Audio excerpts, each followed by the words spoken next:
What's up, everybody, man? Y'all up this early morning to talk about the draft. It's gonna be a fun one.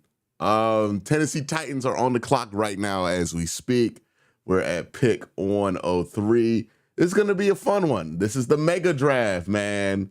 The mega stream. We're gonna be talking about the draft, and then at 1 o'clock we will also be watching the Cavs game as well. So we'll be keeping track of both during this one. I have some thoughts about the reaction to the Dillon Gabriel pick that I'm going to express on this stream here, because I really think people are overreacting. Dillon Gabriel's the 93rd pick, and if the 93rd pick wasn't like a successful one, let's hear the pick for Tennessee right now.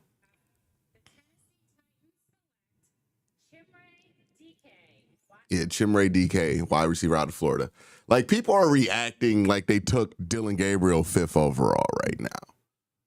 Like, it's too much. Like, if you don't like Dillon Gabriel, I understand it. I agree. Like, I don't think Dillon Gabriel's a 3rd-round pick.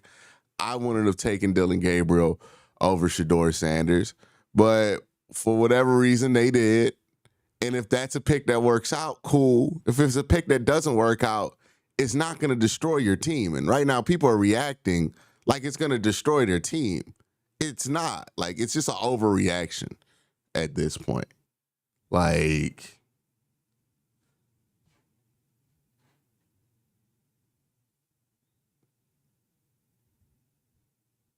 yeah, it's like, I just think it's an overreaction. Like, even if you don't like the pick, even if you hate Dillon Gabriel, the reaction that's been happening, it's just too much. It's like, it's a 3rd-round pick. It's pick 90. You picked like 5 other guys before you got to Dillon Gabriel. And we're out here crashing out about the Dillon Gabriel pick. Like, that's going to be the one that like destroys the whole draft. If you like Harold Fainer, let's like really logically walk through this. Let's say Mason Graham becomes really good like we think he is, right? The Schlesinger kid, the linebacker. Let's say he's as good as everybody who has watched him says he is, right? And let's say Quishon is good and Harold Fainin is good. If you get 4 good players out of the top 100, and let's say Dillon Gabriel, he doesn't pan out, are you going to be mad at this draft 5 years from now because they took Dillon Gabriel at 90? If all 4 of those picks work out, like, for real, it's too much. It's too much. Like, you could be mad that the Browns passed on Shedeur Sanders, but right now 100 picks have gone by and Shedeur Sanders is still on the board. We're not the only team that's doing this. There's clearly a reason teams are passing on Shedeur, whether it be valid, whether this be something that Shedeur vindicates later in his career. You know, all that's on the table. I tend to think that Shedeur is going to make this slide look a little silly. And I think Shedeur is going to be a better player than Dillon Gabriel. Like, I agree with you on that. But it's one pick. You've made 5 so far in the top 100. Odds were always that of those 5 picks, maybe, if you do really good, 3 of those guys work out, 4 of those guys work out. So if Dillon Gabriel's the one pick that doesn't work out in the top 100, is it really that big of a deal? Ray Rag says, I don't feel like it's such a bad pick. It completely such a bad pick that it completely negates the good picks they've had before them. It is terrible value to me, but not bad to take. Not bad.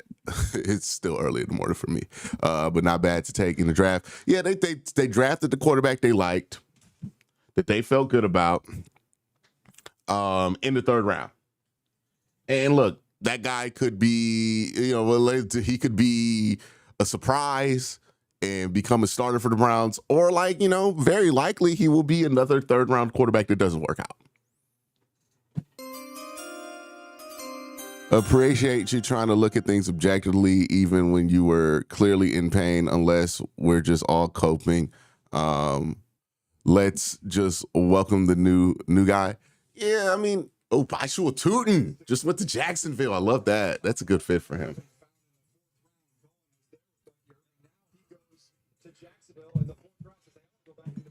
Yeah, and I'm not going to sit here and tell you to think, Dillon Gabriel's a good pick. I don't think Dillon Gabriel's a good pick.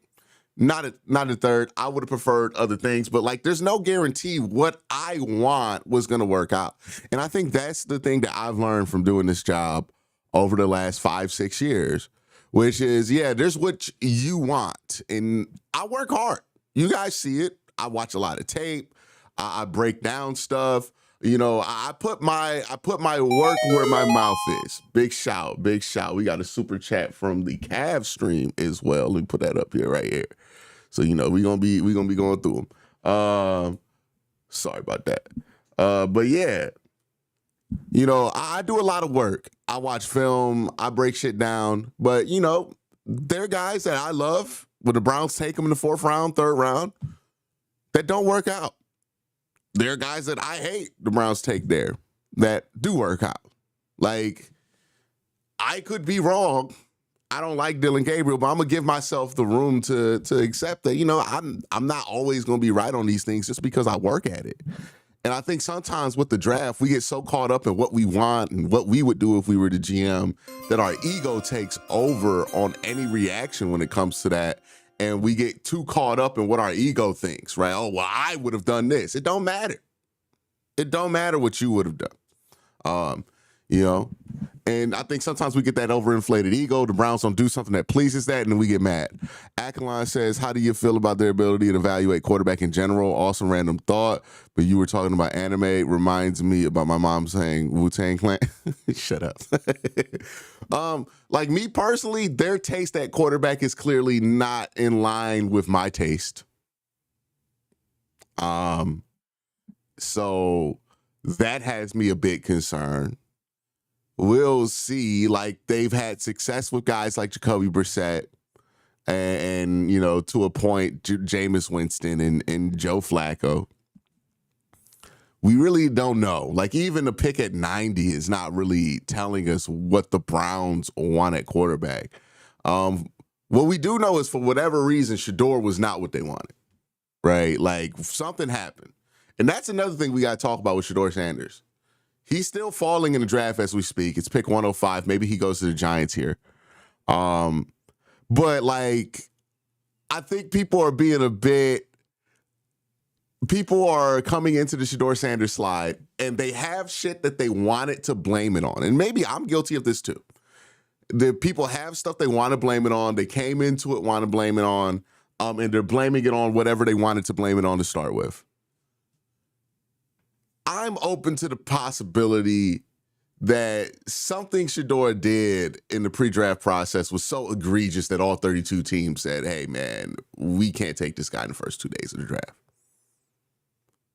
Like, this is not for no reason. I don't think that, like, you don't let a dude who was a top 20 pick fall to day 3 simply because he disrespected you during the pre-draft. Like, there's got to be something. Cam Scatterboot just went to New York. All right, the run on running back starting to happen right now. The run on running back is happening right now.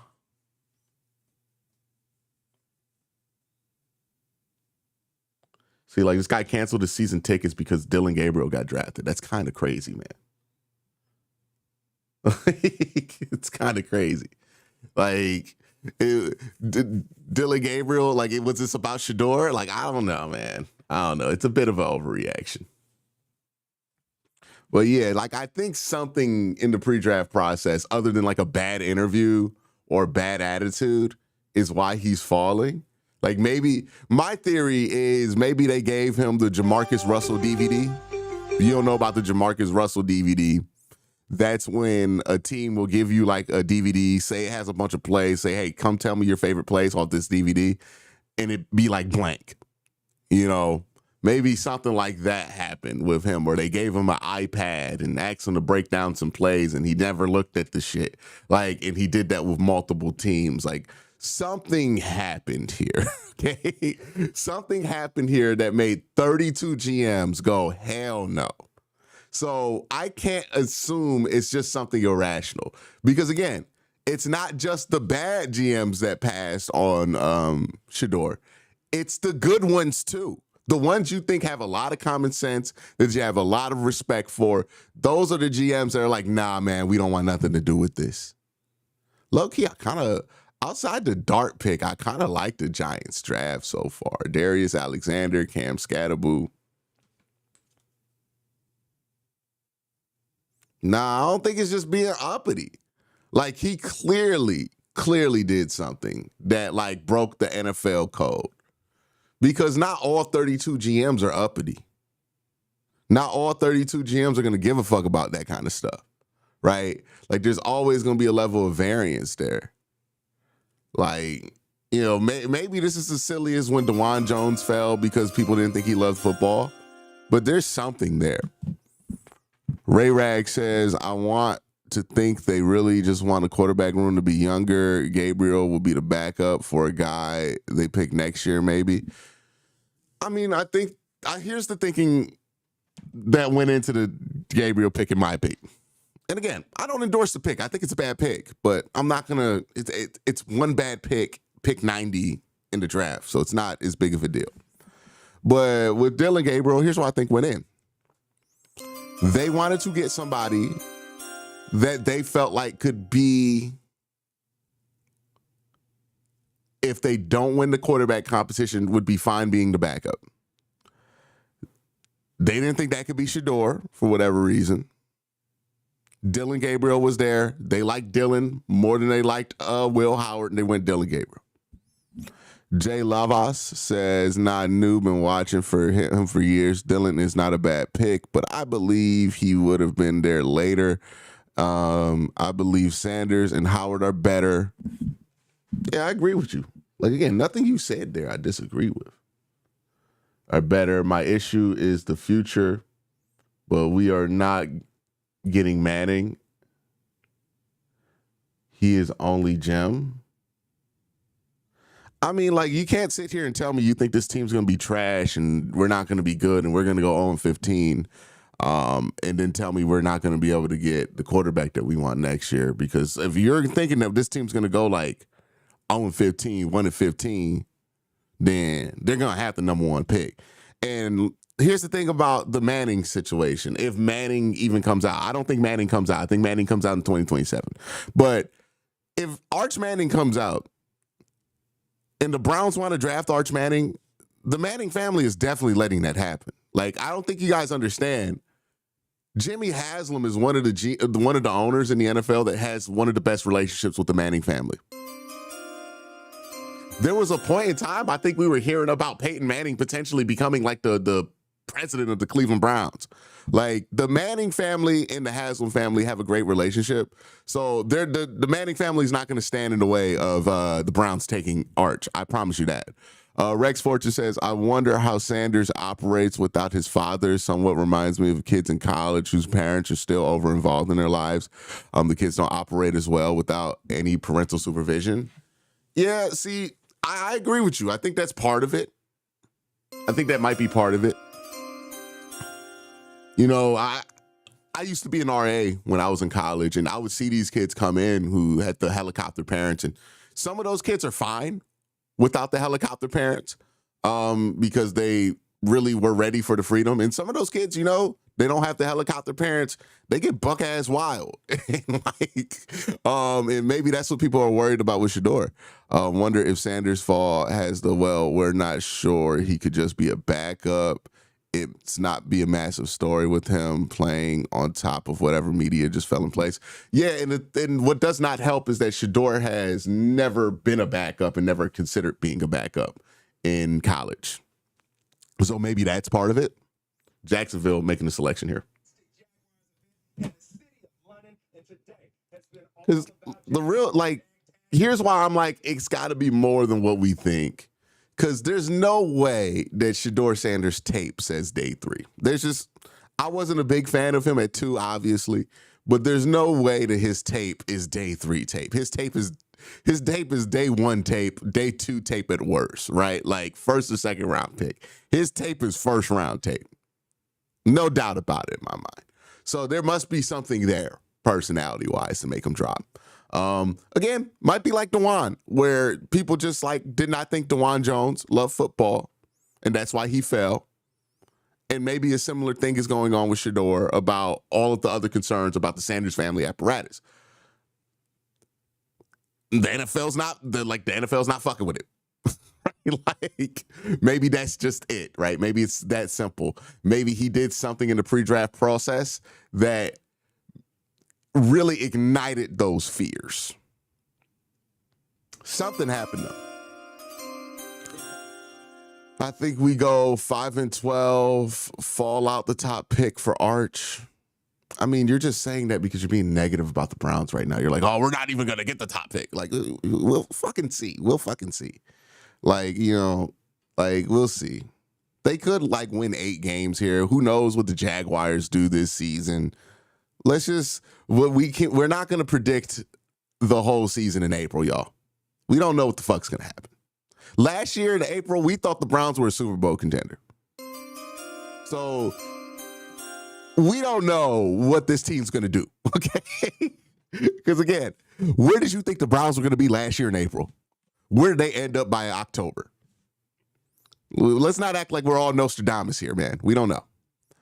Michael Stone says, I honestly feel so bad for Sanders. I'm going to wait to see what happened.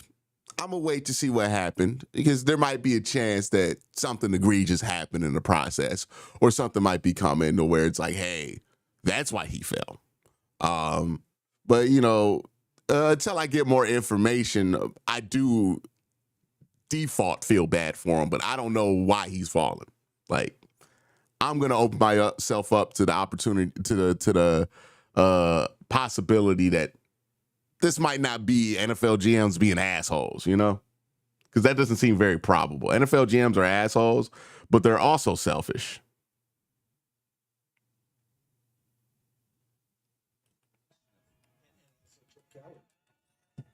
So Ian Rappaport thought that it could be a quick day for Shador, but not quick in the first. By the way, we got 1,200 people in chat. Make sure y'all hit that like button, y'all.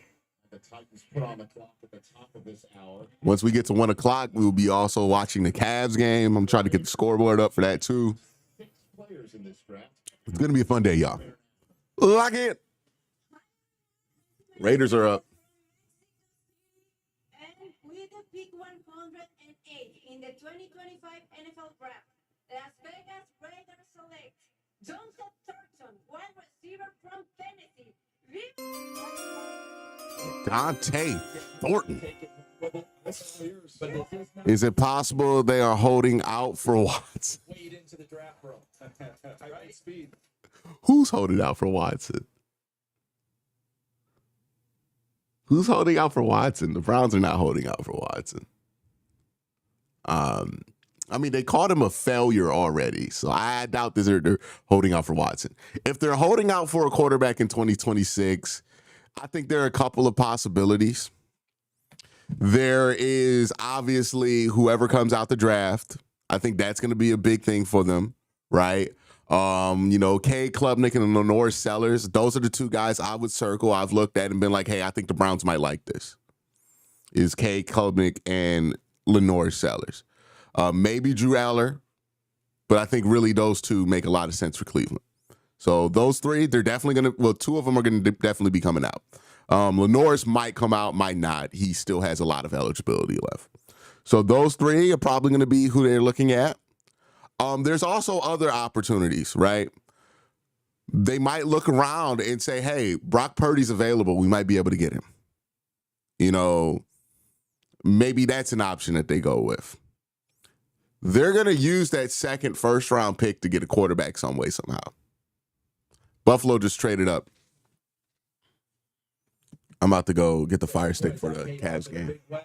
Go Vols. The Bills just flipped a 5th-round selection later on today to Chicago to move up from 132 to 109. What do you think the Bills have in mind here? I mean, look at what the Buffalo Bills have done so far. They're probably going running back.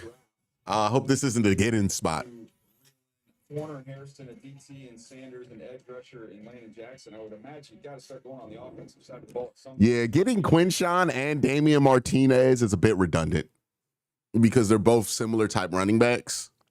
I'll take a look. Remember they drafted Ray Davis out of Kentucky last year, who's been a nice compliment for them in the backfield.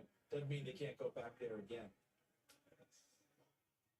So the Bears, as you mentioned, Went back end of the defense and then front end of the defense. They've made a couple of trades. They traded up on Friday night to take TJ Sanders as the first Sanders taken in this draft, which again, you would never have expected, but this whole slide has been mind blowing, unprecedented. And now we got to start looking at people quarterback. The Jets are now on the clock as well. The word is that of the interviews that Shador Sanders had that have been held in very low regard, reportedly, the one with the Jets is one that stands out. And again, the Jets are on the clock right now, while the team that's won that division, the Jets are in the last 5 years, is about to make a pick. The Grand Poobahs. The Chicago Bears have traded the 109th pick to the Buffalo Bills.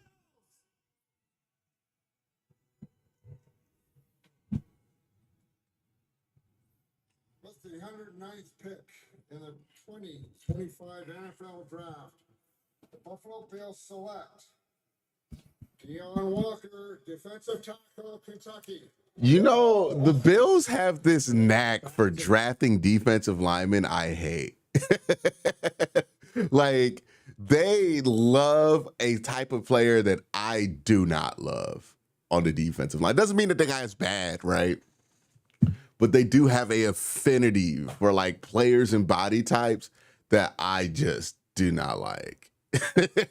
Because every year they take like a couple of defensive linemen. I'm like, ugh. All right. Like, Seeing it times in a rotation. Next to I respect it at this point. Like, I'm gonna be honest, I gotta respect that shit at this point, you know? Like, yeah, I can't hate. Like, they have a philosophy, they commit to it. It seems to work for them. The stage, more memories created today.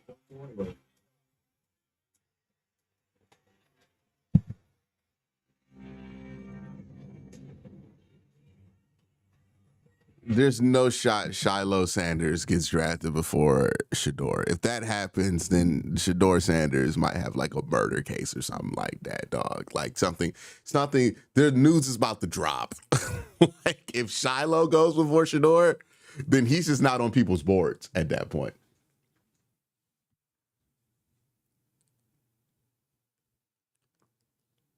Fourth round's not a bad spot for Deion Walker. I agree with you. You know what I mean? I'm not in love with his build. Who is, I know whoever ruined him for me is in chat, right? Was it Ray Rags that called him ice cream cone build? Look at the reaction and the conspiracy theories out there already. I just don't think teams want to deal with this all season for their backup QB. Got a super chat from the Cavs stream. Ransom here in round 4. I love having. Is there a way? Ransom here in round 4. I love having a big hitter at safety. Hey, Lathan Ransom would make sense, man. I like Lathan Ransom. Elick there would make sense too.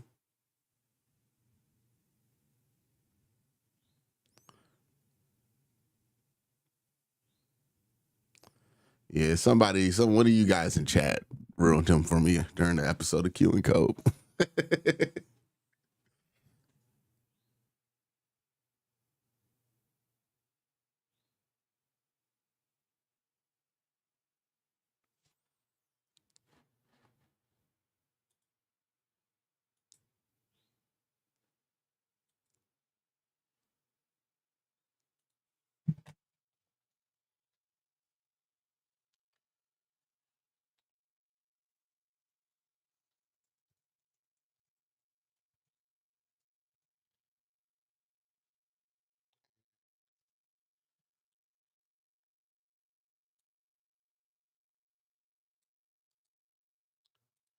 All right, I'm about to bring Mac Robinson on from 92.3 The Fan in a second. I gotta get my headphones.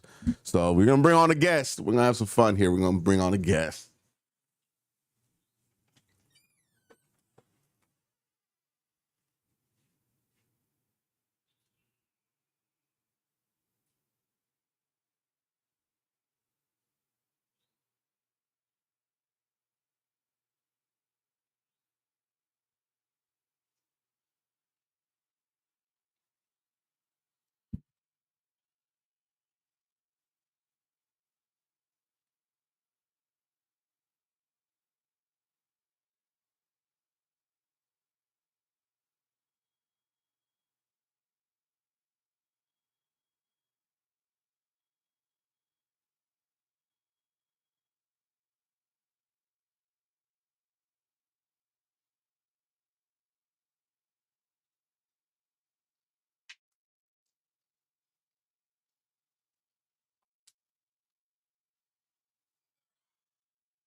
Yeah, he must have told the Jets something crazy.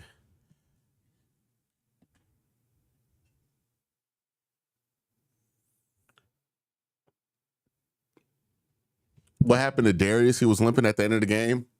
I think he hurt his ankle on that putback dunk that he did at the end of the game. When he landed on it kind of funky. I don't think he plays today. I would be surprised if Darius plays today. I'll be honest with you.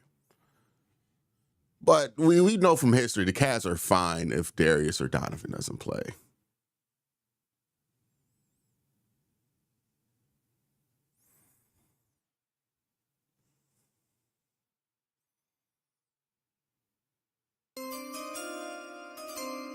Got another super chat. Garland is out. Yeah, that makes sense. That makes sense. Once he was questionable, I didn't think he was going to play today.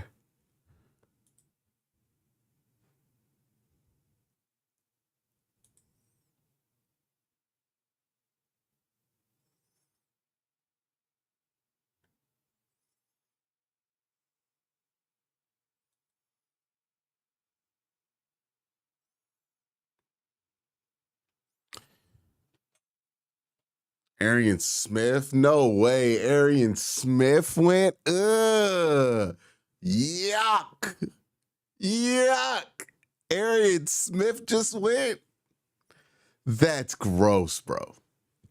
That's gross, bro.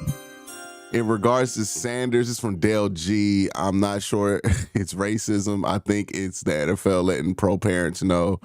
I don't think this is the NFL sending a message, man. Like if he got picked in round 2, it's the NFL sending a message. Round 4, red flags. There were red flags, right? There's always red flags when a guy falls this far, whether it be medical, whether it be personality. Something happened. Something happened. Because the NFL is selfish, right? And if they thought that they could bring this dude in, he could be a starting quarterback and have the personality to thrive, then they would have taken him in the top 50. No doubt about it. So him falling all the way to pick 111, I think that indicates a little bit something deeper. Like, maybe he offended more folk than we think. They went Ty Robinson. I like, damn, the Eagles get Ty. Damn. Why did they just draft every player I love? Like, what would my life be like if I was born in Philadelphia? Oh my God, I love Ty Robinson, man. I love Ty Robinson. Oh, he's gonna be on that scheme too. Long, strong, athletic guy. Howie, you bastard. You bastard, Howie. I don't even think Howie's good. It just keeps letting these guys fall to him. I think DG got hurt on the loose ball. No, it's the putback. He was fine on the putback dunk. He dunked it, and then he was limping after the putback dunk. It's the putback. He landed funny on it. Well, at least that's my thought.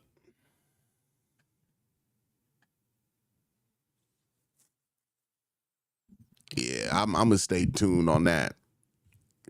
All right, let's see here. Let me get Mac on now. Hopefully my AirPods have charged enough. That's what I'm waiting on, so we don't get double audio. Another super chat, Jerome in the house, who has a big game. I think Evan Mobley might have a big game tonight. That's who I'm thinking. Because Donovan's been so good so many games in a row that like he's due for a down one. So I'm like, maybe this is a night where both the bigs contribute heavily and we get 20 and 30 from Evan and Jarrett. So that's what I'm hoping for. The guards have been carrying the Cavs all series, but also I think you can attack Miami's front court as well. Shaduki gonna be Bryce backup soon? That wouldn't be a bad move for Carolina. I think getting Shedeur would make a ton of sense. I would applaud that move.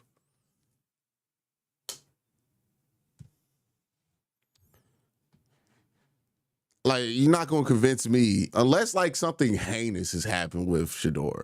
You're not going to convince me taking him in the 4th round. It's a bad idea. Like, just Even if the Browns came back around at 129 and took Shador Sanders, I'd be like, it's a good idea. Like, it's a little messy, but okay, cool. Like, like it's not that big of a deal. Like, I'm not gonna trip because you passed on somebody I like in the 4th round. It's not a guarantee.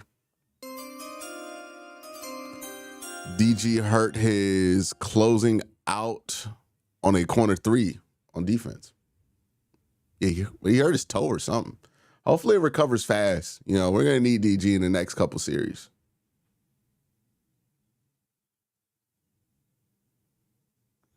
Yeah.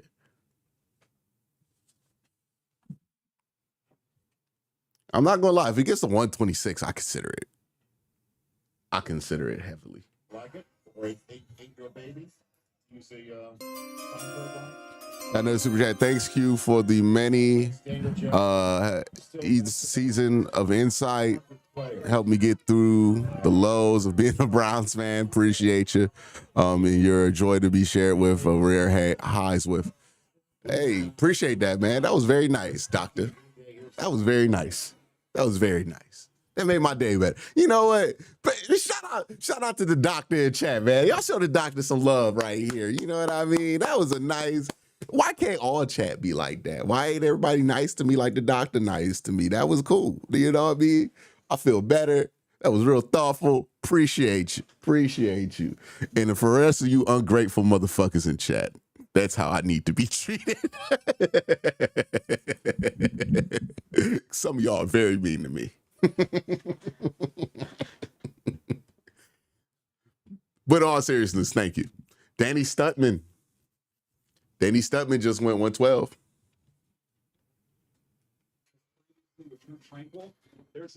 I'm kidding. You guys aren't that mean to me. You see him stand up on the edge as well as the ball in the middle of the field. He shoots gaps. He's a highly. I'm trying to get my AirPods to connect. He can range sideline. The change of direction. There's a little rigidity there, CD. But this is someone who plays extremely hard and plays fast. Yeah, there's no doubt about it. And it's time now for the player comparison presented by Homes.com. We've done your homework. And I've liked this kid. I've known him since he was young. He was coached really well in high school. Danny Stutzman. Leo Chanel is my comparison for him, just minus 20 pounds. All the things you talked about, DJ. Brad Lord, Coach Schmidt. Hey, Mac, if you're in chat, I'm going to send you a Zoom link. You talked about his ability to shoot gaps and go get people. Look at Chanel doing the exact same thing Stutzman just did. If you put together all their combine stuff, Daniel and Rich, almost everything overlays perfectly, except for the 20 pounds bigger that Chanel is. I think Stutzman's going to be a nice player. Remember, Demario Davis is there. All right, Mac, I'm about to send you this Zoom link on Twitter. Still get better and also be ready for that day Demario Davis no longer plays for New Orleans. San Francisco's now about to announce a pick. Every single one of their 4 choices, and they were tied for the most picks coming into this draft with 11. First 4 all on the defensive side of the ball. Which I thought you're getting ready to pay Brock Purdy, so you're going to have some young, cheap pieces around him on the offensive side of the ball. I thought the offensive line might be an area they would look. San Francisco could be a Shador Sanders spot, man. I would not be surprised if that was a Shador Sanders spot.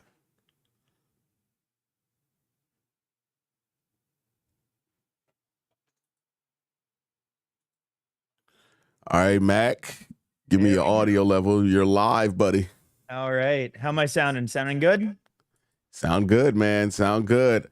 How's everything going with you, man? Are you one of the people who are Dylan Gabriel ruined the Browns draft for you? I'm not gonna lie. The Jalen Milroe 2 picks before, and then the Dylan Gabriel was the 1-2 for me last night. Yeah, that was rough. I'm not coming around to it. I'm kind of coping at this point, but like it is what it is. It's a pick later than Cody Kessler got taken. Like it's not the end all be all, but the Jalen Milroe going 2 picks before was the kick to the stones for me. Hey, I'm not gonna lie. I wonder if like there was a chance they could have taken like him over Jalen Milroe, and I'm glad we are saved from knowing that answer. No, and honestly, that's also what I was thinking about too. I'm like, I don't want to know that answer because I would have been even more irate if that was the case. Yeah, so we got a super chat here from Pee Wee's Burner says, A small dono to get up your own heavily set up to Wade. Oh yeah, have you seen what D Wade's setup looks like on his podcast, Mac? No. Go Google right now on your phone. Okay. D Wade's podcast. Let me see. Try to figure out the name of it. But D Wade has this podcast set up. It's called what is it called? It is called Time Out with D Wade. Okay. Dwayne Wade. Go search this up and go look at what his podcast looks like. Why is it just the white background? Like what? Why? Yeah, don't the it team look like he's gonna recording count? this podcast in the good place? Like, Yeah. I was like, he's got gold plated Shure SM7Bs. And then here's the real flex for us audio nerds out here who've been to like TCOM school. Yeah. Look at those mounts, man. He got the stock Shure mounts. Like, you know how much he overpaid for those? Oh my god.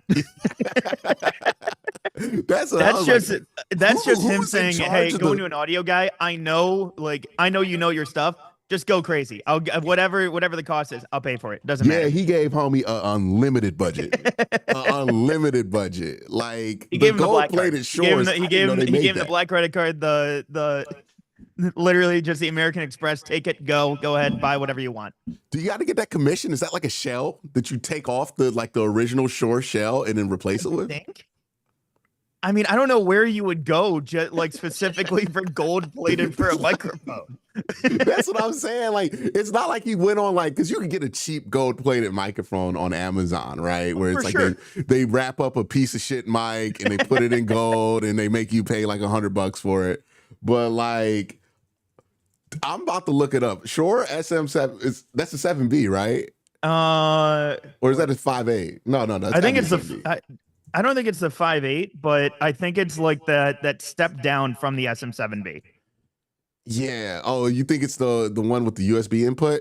Let me see. Because they do, like, here's another thing I noticed in that pod. And by the way, if you have not gone to broadcast school, I am sorry. This is not a very interesting Just conversation. completely nerding out Yeah. over it. But like when you look at the pod, I'm like, the Shure is such a short radius mic and it doesn't have the Vario D technology.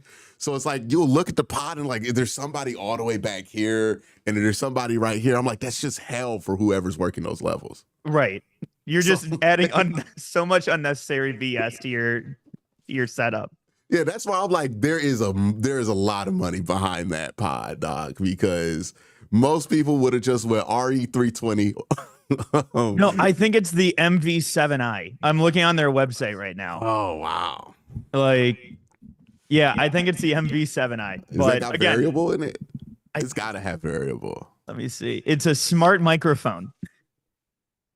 Yeah, okay. So it has like the You can that connect makes- it via USB and you can connect it via XLR. honestly, should have just got a 320. Yeah, I agree. Like, honestly, But you even the can't get Rode Pod 320 mics aren't gold bad. plate. Huh?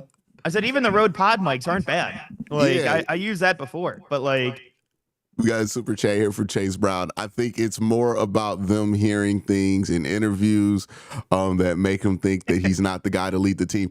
Hey man, at this point though, like it's the 4th round. Like I understand you don't think Trevor Etienne just went. That hurts. ooh.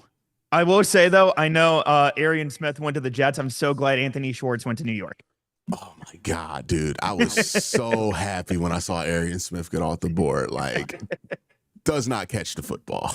Yeah. Like- No, literally, like I remember talking with Jeff Risden at the Combine this year and watching him run a 4.3. I'm like, oh, sweet, Anthony Schwartz 2.0. Got it. Yeah, yeah. And he's like, oh my God, that's such a great comp. Absolutely. I mean, he's a better football player than Anthony. I think it's a different version of not catching because, like, Anthony Schwartz didn't know how to play football. That's fair. Yeah, like Arian Smith knows how. It's like It's Greg Little. Didn't Greg Little? Okay. Yeah, Greg Little. It's like you're gonna do everything that it takes to look like a good wide receiver until the ball has to touch your hands. And that's Arian Smith, who was an absolute terrorist at Georgia last year for his quarterback. Ray Rag says that's the feeling they got when picking Milroe, and he was gone. So they said we were going quarterback back at this point specifically. Yeah, my whole thing too, and this is like my take here Mac, is no, I don't like the Dylan Gabriel pick, but at the end of the day, it's pick 90. Yeah. Like, if one of these picks don't work out and he's the one that doesn't work out, it doesn't ruin the draft. Like, you were assuming of the 5 players that came here, there's a chance that 1 or 2 of them probably don't work out, right? Like, that's not the craziest thing in the world. If it's pick 90, that's not the big guy that doesn't work out, then that's fine. So, yeah, I don't love the pick, but it's pick 90. Yeah. If the Browns, like, my thinking here too is why I don't love the pick is Cody Simon just went from Ohio State to Arizona, and they just made Did they just make Mac Wilson announce his replacement? That's the nastiest thing, man. That's the nastiest you know what? shit, I mean, dude. out of anybody to have that happen to, though, Mac Wilson, it does seem like that's on brand for him, though. Is that Melissa from? Melissa, shout out to Melissa. I went to college with her. She says, I love the TCOM nerd breaking down. Appreciate you, Melissa. Hope everything's going well with you. Melissa was really cool in college. But yeah, where was I at? Oh, talking about the Sanders thing, right? Mm-hmm. We'll talk about the pick. My thing is, okay, if you really like Jalen Milroe, and it was between Jalen Milroe and Dylan Gabriel, and like, I hope there's a big gap there, right? Because to me, there was a big gap. If there was a big gap there, trade up. Mm-hmm. That's my thing. Like, trade up, get Jalen Milroe. Don't play around with it. Right. But if it was between Dylan Gabriel was the only quarterback that you wanted to take and everybody else, I would have been fine waiting till 126, knowing that him and Will Howard are on the board and you could take whichever one's there. Clearly, they felt different. Yeah. Like, and we'll see. We'll see what happens. Maybe he becomes left-handed Brock Purdy and we all look goofy. And Kevin gets to stun on us and drag his nuts right on us, right? Like, maybe that's the world we get to live in here, right? Yeah. And if that's the case, I'll be happily wrong. Yeah. Worst case scenario, it's a bad pick. It's not going to linger that long. The Browns are obviously signaling that they are going to be doing quarterback things next year, right? Yeah. Like, whether it be trading for somebody who's already a starter or drafting somebody early, they're going to be moving in that direction. Got a trade here for Houston.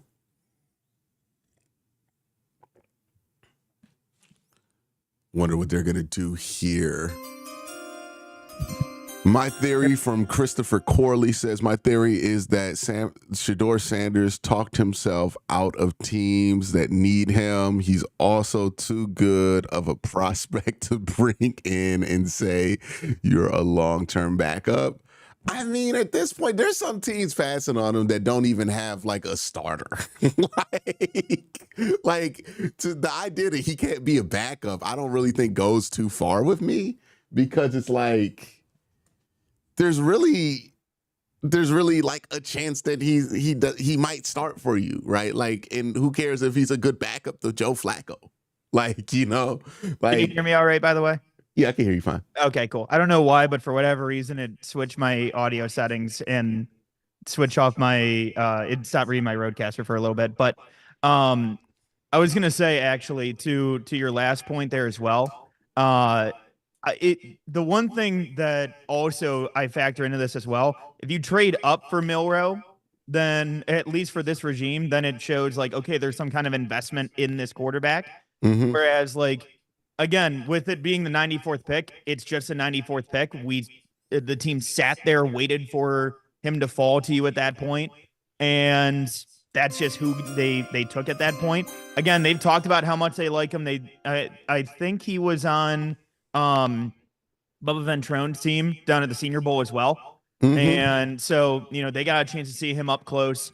I think it was one of the insiders basically had like, oh, you know, he tested really, or he, you know, interviewed really well throughout the process, everything like that. And again, like you said, if it doesn't work out, it's the 94th pick.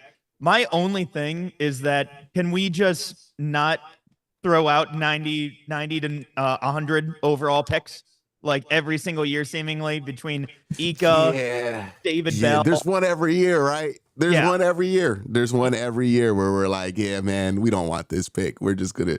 I blame it on the position coaches. That's fair. That's fair. Because like I think it seems clear to me once they pass pick 75, that is no, what was Martin Emerson? 77? 67, I thought.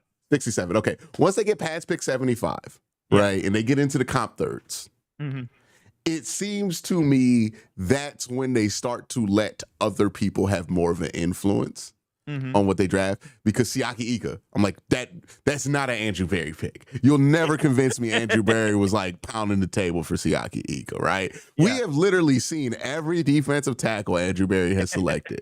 They look nothing like Siaki Ika.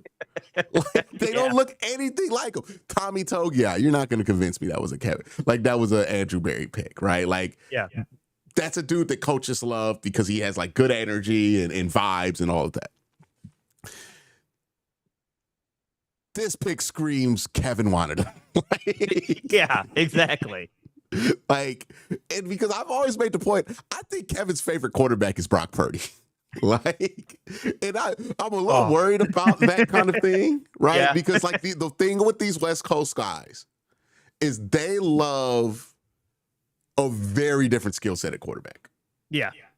And, you know, maybe Kevin's one of these guys who really wants control. Yeah. Right? We talk about it in basketball where like there are coaches like Kenny Atkinson and JB are completely different because JB is always up there on the stanchion coaching. Kenny's like, all right, guys, you got it. Like, I'm going to sit. I'm like, oh, there's where the coach's chair is, right? Because you didn't notice it with JB. You thought the coach could only stand up. But you see him in the coach's chair all the time and you're relaxing and all of that. We got a $20 super chat from Brandon says, tons of thousands invested in these teens. My grandfather and my dad are dead and never seen the Browns hit a Super Bowl. I am not negative, but I am realistic. I am not in need of help for wanting my city to win. Is this the dude who was screaming at me during the Cavs chat because like the Cavs won game 2? Is that the same guy, chat? Is he back from timeout? So I think this dude was like all caps raging, mad after the Cavs won game 2 like a couple nights ago. Yeah. And I was like, hey guy, you need to relax. By the way, Texans trading up from 179 to 116 to take Woody Marks. Ooh. Running back from USC. Really? Yeah. They traded 179 and their third rounder next year. Did DJ Gittins get in a fight or something like that? If he makes it to 126, I'm not going to ask any questions, but all right. And is it Alec Manor? Yeah, teams must hate his tape. Yeah. I was going to say, honestly, I thought he was a Browns pick to a T. The second I saw that dude have a 5-minute blocking montage, I thought that they'd be all over him. The thing with Alec is there are good plays and he looks great. Mm-hmm. And there are bad plays. Like there's a high level of variance with him. So I could see a lot of teams getting grossed out, right? Yeah.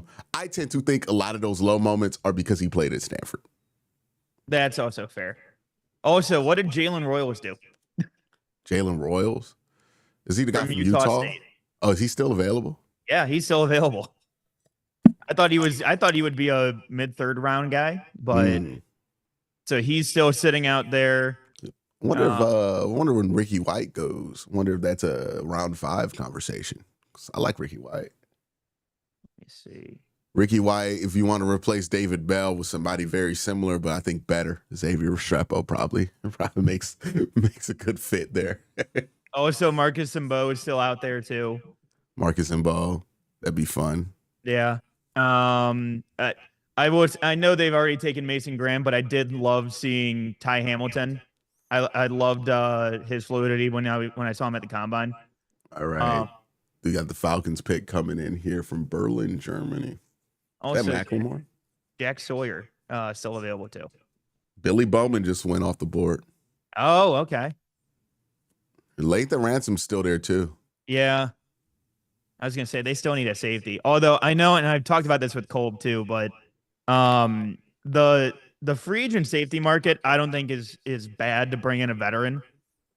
And I wouldn't mind bringing in a vet, especially a free safety. Yeah. Especially in this defense, like, because a lot of free safety, I know people give Juan Thornhill shit, but like, a lot of free safety in this defense is just like make sure nothing gets past you, right? It's not playmaking. And if you need somebody to babysit basically at free safety, because like the Browns defense, they really let the strong safety do a lot of the playmaking. So that's Grant Delpit. You know that's going to be his spot. Mm-hmm. So if that's the case, then let's get an adult in the room there at safety, right? Like get a babysitter. Cincinnati picking pretty fast here. I was also going to say too, the David Bell pick in particular. So it reminded, so the Jalen Milroe pick this year reminded me of what happened, at least for me personally, a couple years ago, where I was so dead set on Kirby Joseph coming out of Illinois, where like I literally did the draft day meme where I wrote it down on a sticky note and I tweeted it out, and where I'm just like, give me Kirby Joseph no matter what. And then he goes 2 picks before us to Detroit. And I'm literally texting with Jeff Risdon, and I'm sending him like, you got to be fucking kidding me with this shit. Yeah. Like, and again, they end up with David Bell, and I'm just like, not my guy, but okay, we'll see how it goes. And then again this year, where I'm just like, just a little bit farther, and he can get to you. And even last night in studio, working behind the scenes, I remember talking with some of the guys, and I'm just like, the 2 teams that I'm scared about are the Rams and Seattle for Milroe. I'm like, he'll do great either way. Mm-hmm. And I'm just like, you got to be kidding me, man. Well, 2 things make me feel better about that. One, once we traded back, I'm like, okay, we're not taking quarterback. Like that's right. I immediately got on stream, was like, hey y'all, quarterback ain't happening. Yeah. In any position where you would reasonably believe that guy's going to be the future, right? They're just not going to do it. They have made that clear. So I already accepted the idea that we weren't going to get him. And then 2, once we're talking about late 3rd round. Yeah. There's a chance that, hey, if it gets a little rocky with Jalen, he could become available again. Yeah. You know? And I've said this with him. I get the sneaking suspicion you want to be the second team with Jalen Milroe. That's right? Like, you might not want to be the first team because you could spend like what? I think Tyrod Taylor's a good example of this. He was a 5th round pick or something like that. Or was he undrafted? He was a late round pick. Yeah, he was a late round pick. Which Shador might go later than Tyrod, which I think that's insane. But does Shiloh get the call before? No, dude. If that happens, then Shador killed somebody, man. like he has a case. Yeah. But the thing with Tyrod was he spent like 4 years on Baltimore's roster, hits free agency, goes to Buffalo, gets a chance to start. He's a Pro Bowler. Yeah. But he took those 4 years. So I think maybe that might be the case with somebody like Jalen, who people say needs to work on his mechanics. Maybe he goes somewhere like LA and he sits for a little bit, right? Yeah. And then you trade for him in a couple of years. Yeah. You know? So I don't think it's over with Jalen Milroe and the Browns. I think it's just on furlough. Q from Ray Rag says, Q, I think we just need to go by the rule of if AB and Kevin talk about him, we will not take him. Hey, man. Not the Cavs. Andrew Berry has proven that you should never listen to any rumors coming out of Cleveland. Like, this is the definitive, this man don't leak nothing. Like, he don't leak nothing. Gunnar Helm just went 120. Ooh. Because so you couldn't have waited, because I know some people were like, you could have took Milroe at 67 and waited for Helm at like 126. Daniel with another super chat. Q, I think the Sanders slide is because none of his teammates went to his birthday party. Yeah, it's given we gave him a playbook and put $20 in there, and he never found the $20, right? Like, it's given like he must have failed. Like I hope it's all the stupid variety of things NFL GMs do that he failed, right? Yes. But given like that I didn't like the way that he ordered his steak when we took him out for dinner. Yeah, but given that it's every GM that's done this multiple times with him, even the ones we respect. Yeah. I don't know, man. Like Tampa Bay's a really good organization. And they could draft the quarterback at this point just to say, hey, Baker's on the contract year. We're not trying to out him, but I wouldn't do Shadorn Baker. That would be hilarious. That would be box office. Yeah. Honestly, that'd be who I'd be hoping for Hard Knocks at that point. Wait, like Pittsburgh, right? They're not gonna not take him because of that, right? Like, I don't know. Pittsburgh can get real football guy. Howard, man. I think Pittsburgh will. Probably. Let's see who both the Tampa Bay went. And I will say this Browns Twitter is going to be an absolute shambles. Hey, man, Browns Twitter being in shambles is never a predictor. It is a day that ends in a Y. I have seen they were freaking out about trading for Jerry Jeudy last year. Yeah. Like, we took the we don't have the most informed Twitter. Like, I'll just very fair. Like, very fair. I'll just put that out there. Love Browns Twitter, love some of my people on Browns Twitter, but I'm not gonna act like I haven't seen Browns Twitter do stuff where I'm like, well, that's a bit much. Ray Rag says, am I the only rumors I'll take from the team are the vague ones, like they will look at quarterback but in the third round? Yeah, it's like that, right? It's the vague stuff.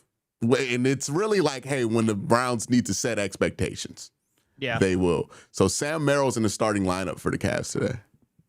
Max Strus, Evan Mobley, Jared Allen. So they're going to go with more space. I think they're definitely going to a lot of Donovan dribble drives, and then Evan Mobley and Jared Allen are going to play off that and try to get some dunks. Yeah. I think that's going to be the game plan here as we transition to the Cavs part of this stream.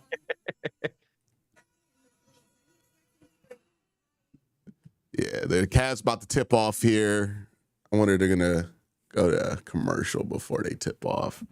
I have the draft thing there. I'm working on getting the what's the best way to do this? Should I just take the L and do the bad feed and go use like ESPN or something like that? Or let me see something right here. Or they're on TNT. Yeah. Well, I mean, like I usually put the game feed scoreboard. Oh, okay. Yeah. I got you. I'm going to see something real quick. I'm going to see what I could cook up real quick, yeah. I'm going to try to cook up something real quick. Don't worry. Let them cook. Let me cook. Yeah, I'm going to definitely have to open this in Chrome. I'm not about to let this infect the rest of my computer. By the way, with Gunnar Helm going to Tennessee, Lathan Ransom just going to Carolina. Damn, I like that pick. Carolina's low key had a pretty good draft so far. Hey, outside of drafting Jackson Dark, I like what the Giants have done. All right, we're underway here for Cavs Miami. He was tremendous in the fourth quarter. And the pick is already in for Pittsburgh too. You said what? Pick is in for Pittsburgh. All right. We'll keep track of that at the bottom of the screen. Bam for 3. Bam smacks a 3.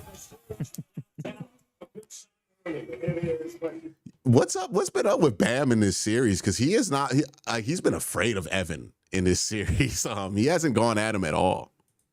Man, it's funny too. Like, especially setting the tone early. Where I mean, I think it's funny how he did the whole line about Strus before, and just like, oh, we're not concerned about Strus whatsoever. I think honestly, the Cavs might have taken that a little bit personally at that point too. I think they're just adding that for fuel to the fire. Ooh, Jared Allen just dunked on Khalil Ware. Yeah. I don't know. It's just I expect him to try to be aggressive today, right? Because he has been like, look, he's already starting off being pretty aggressive.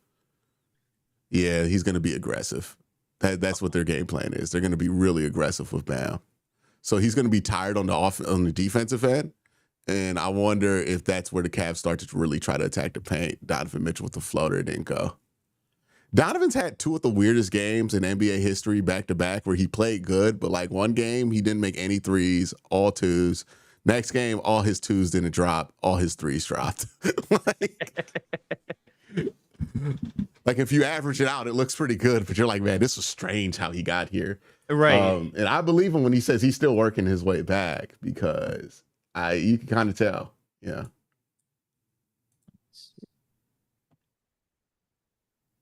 Let me work on this in a different scene so it doesn't show up on the thing.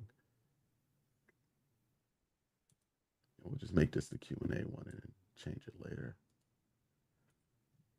Let me give you audio. Cavs down 2-7. Oh, it's a horrific pass from Sam Merrill.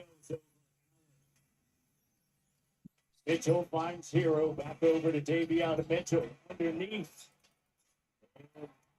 I'll be curious to see how Tyler Hero plays today too, after all the talk the last few days. The pace. A lot of their possessions, the Heat, are being finished within the first 7-8 seconds of the shot clock.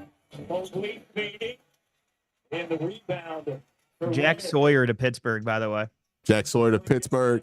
That makes sense. The Ohio State to Pittsburgh pipeline continues. 1 second. Things Kenny Atkinson also mentioned to us was you can't have a 7-point lead extend to 17, right? And then the advantage Cleveland has, you see Eric Spoelstra there. Pick is in for Green Bay. But he's got to like Chargers are on the clock with the Browns next. their ability to shoot the three. You said the Chargers are on the clock? Yep. That it allows you to take off some of those long runs. So I think Miami is going to come out hot in this first quarter. It's more about withstanding it if you're the Cavs. They're going to come out hot. They're going to come out with a lot of energy here. It's game 3. They're down 0-2. And the Cavs don't have their usual starting lineup in. I wonder if things change once we get to like the second. But I expect Miami to look pretty good here in the first. I also wonder when Cleveland got into Miami and how long they've been in Miami for that Miami flu, potentially. Yeah, I would hope they avoid that, right? Yeah, 'Cause it's I'm the praying. playoffs at this point. Right.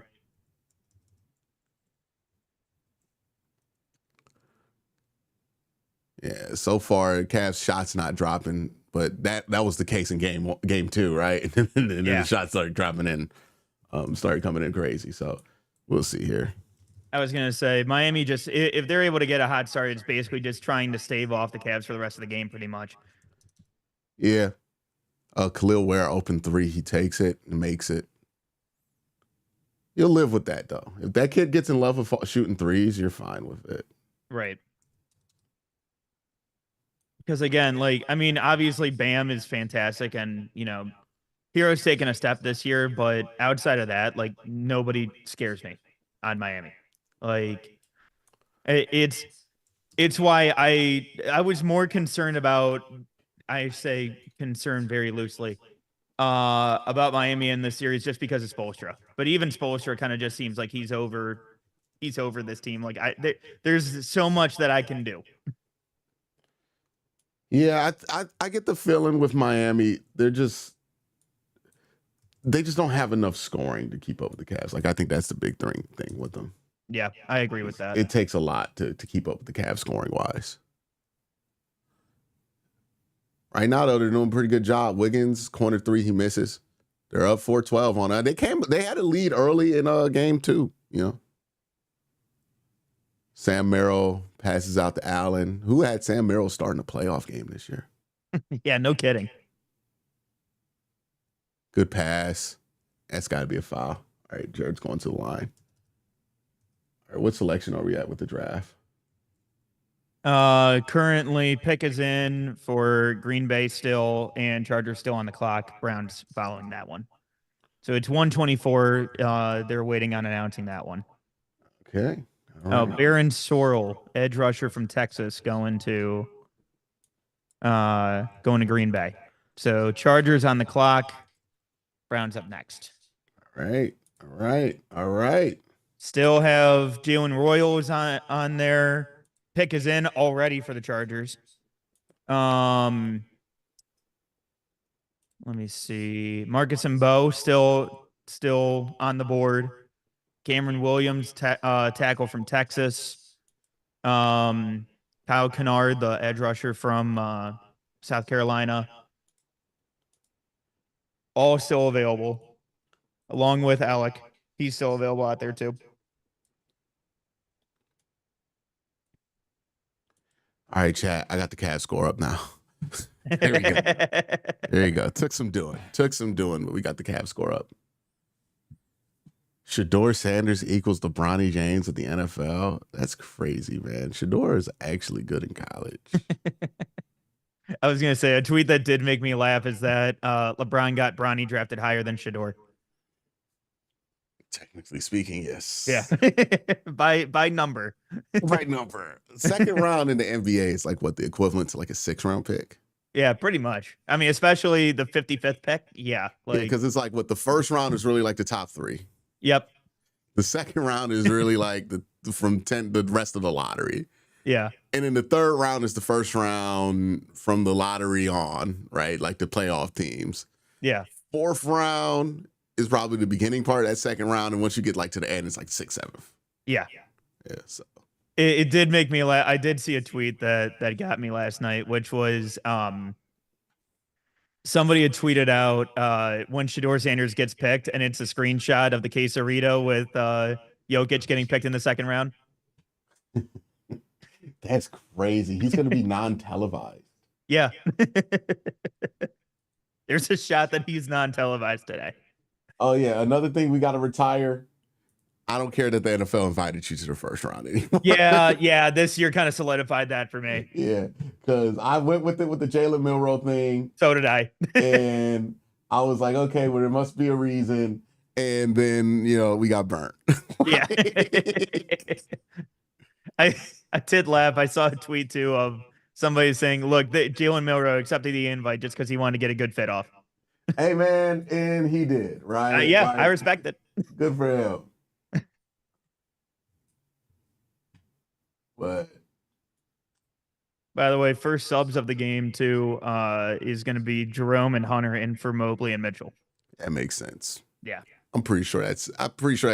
Was it Jerome and Hunter? So who's going to be the point guard in that shift? Ty?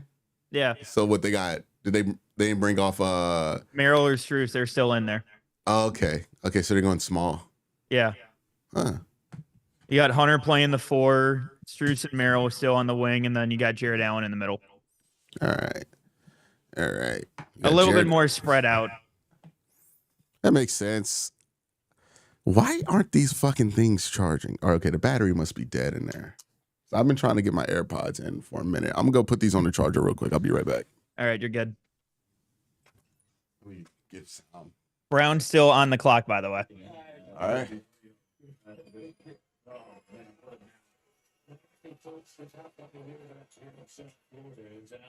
All right, hold on. Let me pull up chat. Ty Jerome checks in.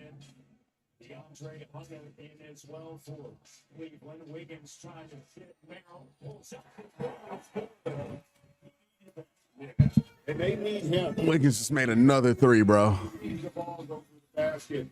It just kind of unleashes the athleticism. It makes him a better basketball. Nice drive by Ty. Somebody asked, is this the draft stream or the Cavs stream? It's both. Yes. Also, because I'm seeing some, I've pulled up chat finally. I'm seeing some people that are talking about Isaiah Bond. Absolutely not. Don't think that's happening after the recent. Yeah, what did he get in trouble with? I don't. Give me one sec. I want to make sure I get this right. All right, DeAndre with a nice dribble drive here. Cavs bench coming in hot.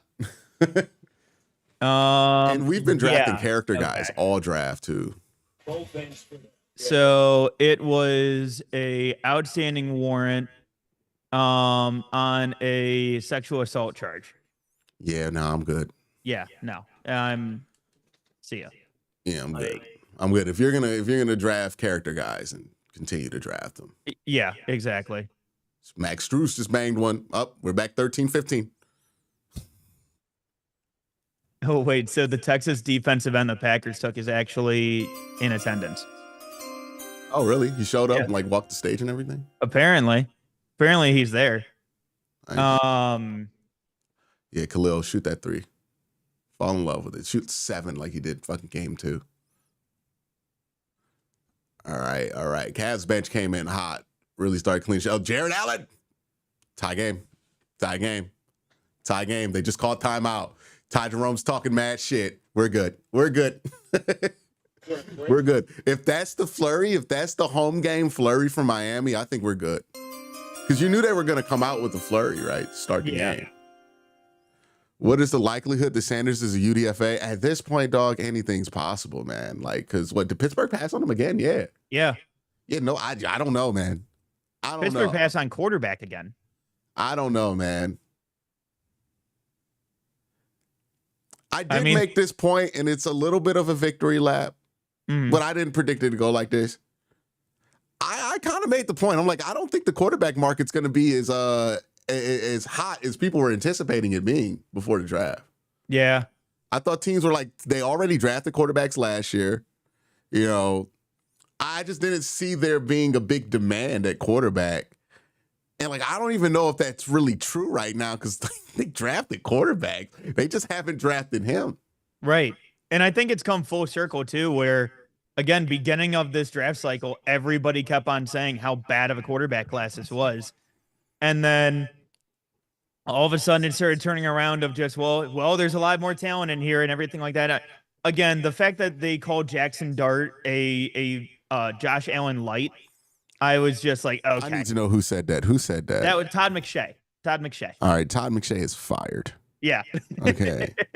He's at the Ringer. So, I mean, he needs to get fired. Yeah, I think he's going to the Bill Simmons school of just ludicrous bullshit. Dude, Bill Simmons would never be this ridiculous about a draft. Like, that's the thing about Bill Simmons. He's usually like, when he has these takes about the draft, he's not wrong in that direction. Like, that's fair. But yeah, no, like, although I will say Jackson Dart just not being picked by the Browns for me was my favorite selection. Yeah, look, and people shit on the Dylan Gabriel over Shador thing. I think Tyler Shuck at 40 over Shador is absolutely 1,000% crazier. Brown's pick is in, by the way. Kyle Kennard, edge rusher from South Carolina, going to the Chargers, the pick before. I thought you said we got Kyle Kennard. I was like, No. But no, so actually talked with somebody who has some connections with the Saints front office, and they're ridiculously excited about Shuck, and apparently, like, he interviewed fantastic with them.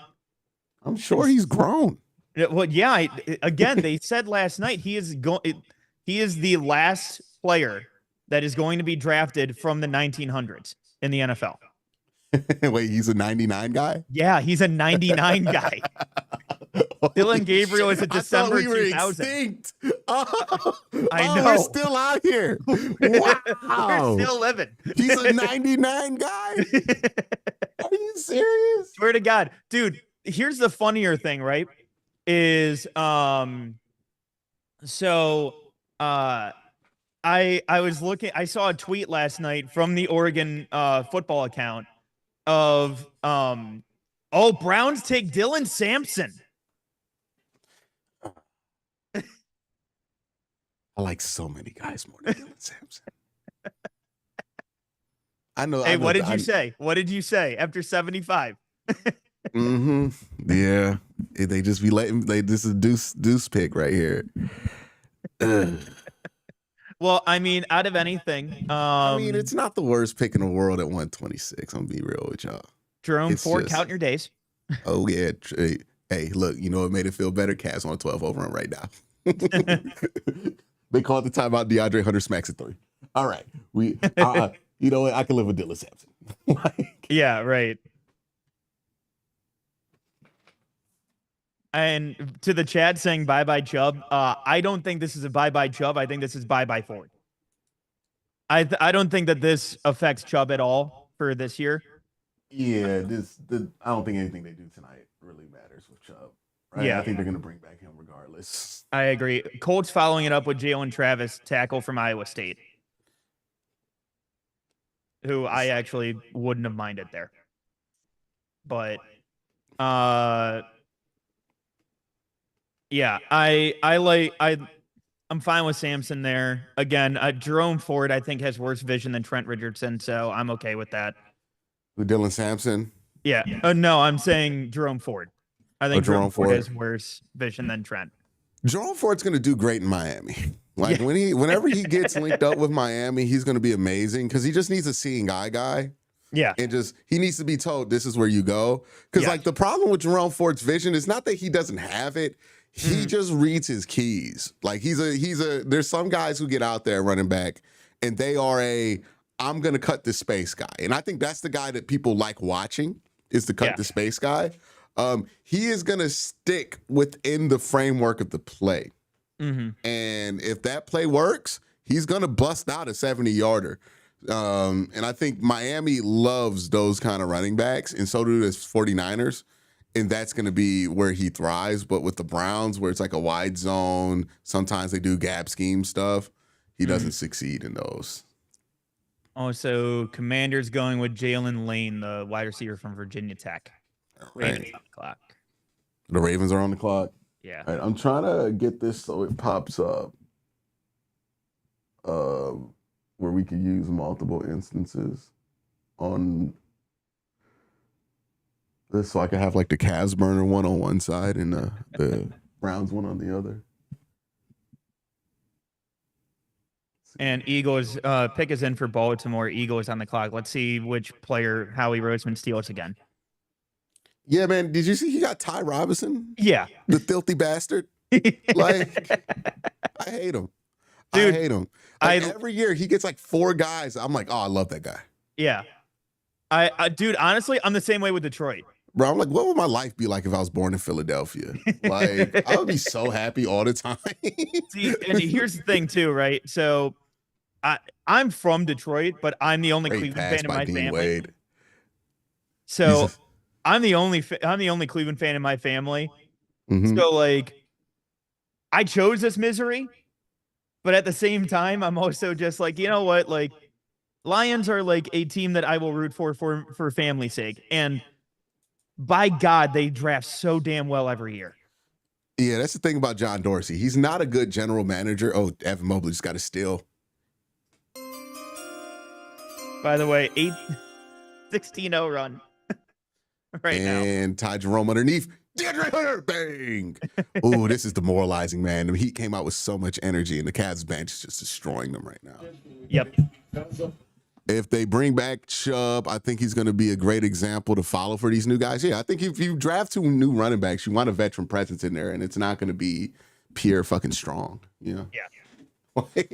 Honestly, it wouldn't shock me if like Strong is cut tomorrow, or that, or if you get some kind of a swap or something like that where you're able to get off of Jerome Ford today. Yeah, and they got Quishon. Now, Quishon is who they hope to be the bell cow, right? Yeah. Like, and he is a beast. I've always had that take that, like, you know, people love Travion, but I'm like, Quishon is the bell cow, right? Like, he's the every now guy. The guy you give like 30 carries to. Reminds me a lot of Kareem. You can see how that can work with Nick Chubb. Dylan Sampson, I've not been impressed with the limited amount that I've seen from him. But, you know, maybe if I look at more, there's something there. I just have to fear that he's like not a big game guy, you know? Well, Eagles trading down, so Howie gets more picks to play with. You know what? The Jets. Stop the terror. You know, I'm fine with it. Stop the terror. Let's see. Nelson says, Shador Sanders supervillain origin story. Look, man, you think the Raiders get cute if he falls to like what, picking 199? I think the Raiders get cute. Go, oh yeah, Tom Brady's story. You know, they don't pass up the PR at that point, right? Dude, what if they trade out of that pick? If they had 199 and they trade out. Oh boy. As of right now, the Chargers have pick 199. The Chargers have it. Yeah. So Ty Jerome just shot a deep 3. Dean Wade would save. Evan Mobley, 3. Bang, bang. Cooking their asses. You said what? I said cooking their asses right now. Yeah, this is going good. It's going good. Because they came out with a lot of energy, and you expected that. Yeah. But a 20... Donovan's back in the game, got an air ball. Going down the court, Highsmith on him at the wing. Oh, in and out, up and around, and he got fouled. We've only turned over.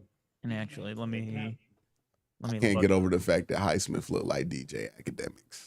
I cannot get over the fact that he looked like DJ Academics. By the way, as of now, the Browns have 2 more picks in this draft, 166 and 192. You said 196 and what? 192. So they don't pick again for at least right now. Mental math. Another 36 picks. Yep, we'll probably be at halftime by the time they're ready to pick. Yeah, I cannot get multiple instances up. We're just gonna have to be Cavs burner right now. There we go. A super chat here from Hex who says no receivers, no safety. What are we thinking, Q? We're thinking we're gonna add some veterans, at wide receiver and safety. Like, guys, in the 4th, 5th round, you're not drafting guys to start for you. So if you think you need guys to start at safety and wide receiver, it wasn't gonna be answered here, even if they drafted a safety or a wide receiver, The Browns draft philosophy has been very clear for years. They don't draft for what they need today. They draft for what they want tomorrow. The other thing that I'll add too is that with the new Tommy Reed system, I actually and at the Harold Fane is basically a wide receiver.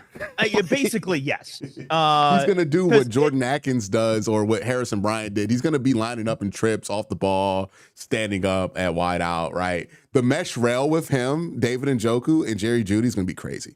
Well, and like at the combine, we asked him, who do you watch or who do you try to model your game after or who do you kind of compare yourself to?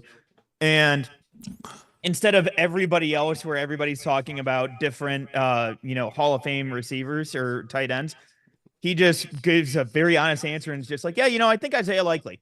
Yeah.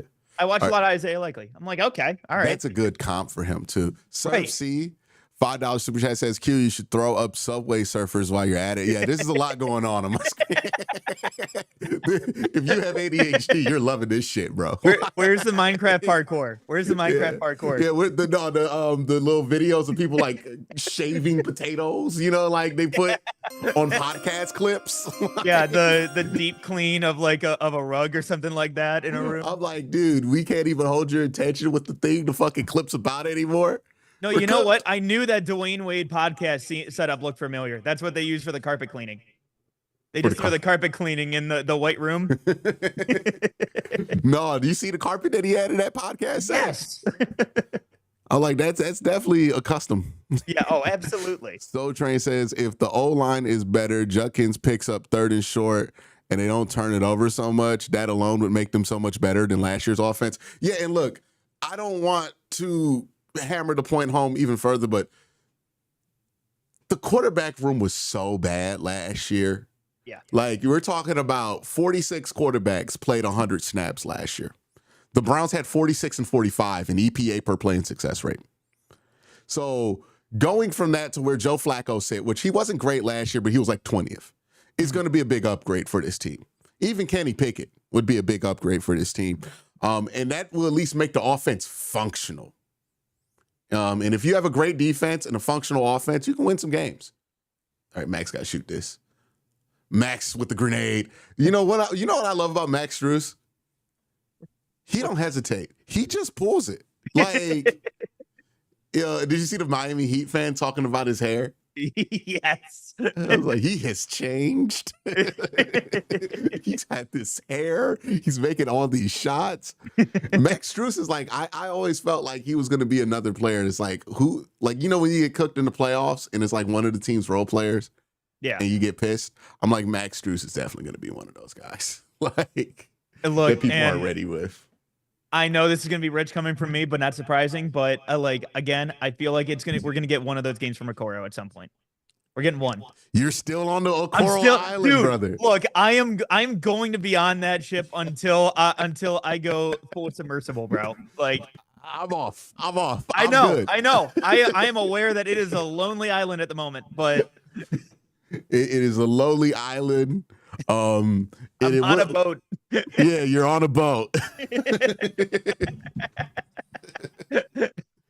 You might as well call Justin Timberlake to do it. Yeah, I might as well. Like, it's a lonely island for sure. Yeah, it's a lonely island. I got Is something in that the too box. old of a reference for most of the audience now? Oh no! Don't do that to me. Because like, It might be. I remember I was at a bar last year with my girl, and they played the Lonely Island Dick in a Box song, and the 30 and up crowd was like, yeah. And then everybody else is looking around like, what is this song? And I'm like, oh no, y'all don't remember the parody music era of 2010? We did a lot of goofy shit in 2010, man. 2010 internet was so unserious. Bro, But they got Kendrick Lamar on a track talking about YOLO. yeah, talking about saving your money. Hard Sharks with the $5 super chat. Appreciate you. Hey Q, do you think the Browns could trade out of their first round picks next year and turn them into 2027 if Manning and Raiola, if they don't like the QBs in 2026? I think they're doing this because they like some of the guys who are definitely going to be out. Right? Like, I don't think you do this I think they like that, or they might use it. And Andrew Berry said something key in his press conference, and I wonder if you picked up on this too, Mac. He said, we don't really view these picks as you have to take a player. Mm-hmm. We view them as assets, right? To be used. Resources, I think is the exact word to be used. That pick is a resource they're going to use to get a quarterback. No doubt. How they use that resource to get a quarterback, we can assume, he said, we can assume it's going to be for a player. Yeah. But it might not. You know? Well, here's the other thing that really stood out to me, and the fact that, one, by the way, too, Malachi Moore, safety from Alabama, just went to Jets. Love that dude. But the one that really stood out to me was the fact that his press conference happened immediately after they took Mason Graham.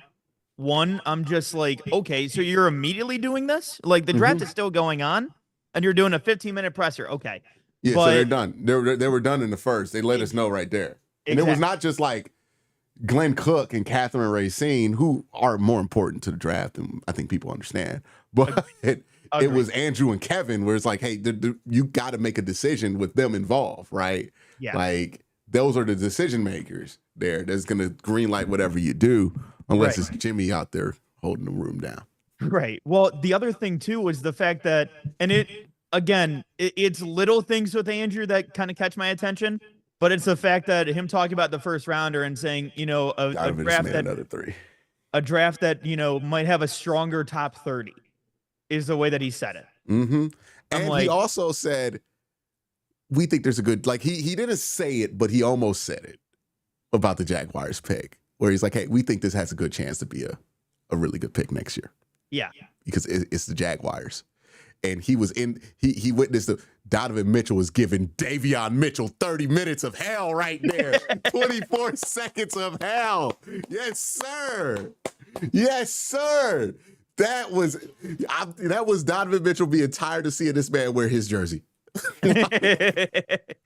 You're not going to get a boost in jersey sales because of my name. Yeah, if this is the Bam Adebayo aggressive game, I don't know if you could build a team around him. Yeah. No. And also, friendly reminder, because I'm seeing some people ask about it in chat too. Again, Brown's next pick is 166. Currently, the Chiefs are on the clock at 133, so we're 33 picks away. My AirPods are finally charged. So there we go. On and you in my ear, man. Love to see it. Love to see it. All right, man. Just throw up that grenade. Oh my God. DeAndre Hunter just made a grenade. Oh my goodness. Yeah, so how quickly is Miami just gonna phone it in game 4? Yeah, I mean, this is a tough, like, they came back from 20 last game. So 19 last game. So, I'm not gonna count them out yet. Right. But this is a tough draw. This is tough. Good defense by Evan. The Cavs are just locking this shit down. Yeah. They got a bailout 3 from Adebayo to go in. Miami's not going to fold in this game, at least. They're not going to pack it in. So we know that's fact. If you hit him with a couple of Cavalanches, though, this might be Yeah. blouses. Yeah, we'll see. We'll see. I thought it was the case last time, but I think you need to get up 30 to make them fold. That's fair. That's fair. Isaac's about to check in, and they just made 2 threes. Yeah. Yep. Good little rally from bringing him. Isaac in. Let's go ahead, lock that down. Yeah, I don't know. Isaac hasn't been locking much now lately. Man, they're giving Donovan some kind of coaching now. Game by game. Game by game. One game at a time. That's the life of an Isaac Okoro fan. Yeah. Oh, yeah, I forget you're on the island. Yeah, I know, man. Jerome, okay, let me get to some super chats real quick. Rex Fortune says Heat Reddit is not having a good time. Is that a thing? Does Reddit do live? Like, do people like post live on Reddit? Jalen Russell says the Shador prank call was so sick. SMH, yeah, that's not cool. Yeah. And look, here's the thing about that makes me go, think it's so strange. Most guys like use a new number, especially if you think you're going to be a first round pick. You get a new number for those GMs to call you at. So it's not like your personal number. Right. It's like, how did somebody get that number to prank him? Like, was it a GM? Like a GM's kid? I also wonder if it was somebody in the crew. Yeah, like, and if that's somebody in your crew, you need to abolish your whole crew because, like, fuck them. I mean, full Kendrick 616 in LA. Yeah, like for real, like you need to get rid of them. Yeah. Well, you said our next pick's 166. Yes. And Sanders is still there. Do you at this point? I'm gonna laugh if Vegas passes on him at 135 though. If we they take pass him at on him like 166, 9 times. I'm not gonna be mad at that.